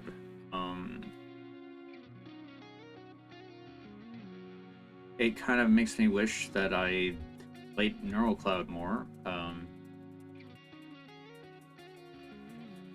Just to, you know, at least have a greater sense of nostalgia and, I guess, the backstory that I'm kind of missing on. But it is what it is. I only have myself to blame. But anyways, thanks for watching. Hopefully you didn't die of cringe from me doing any character voicing. I try not to be too bad with it, but, you know. It is kind of difficult considering most of the characters are female, and you kind of have to, you know, talk more feminine when you're at least trying to read dialogue for female characters.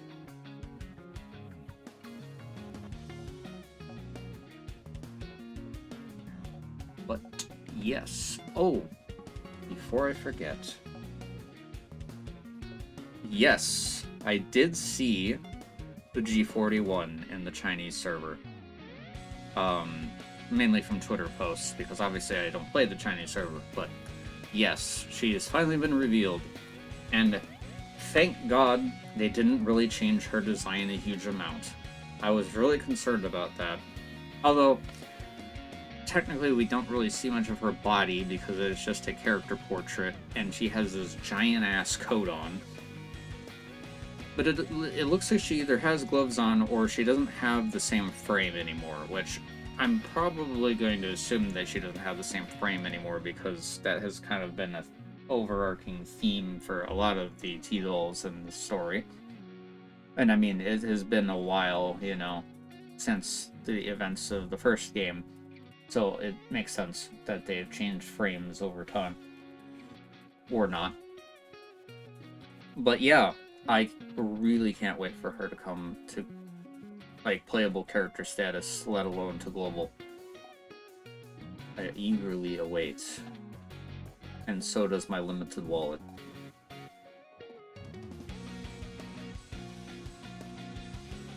Yeah, so does my limited wallet.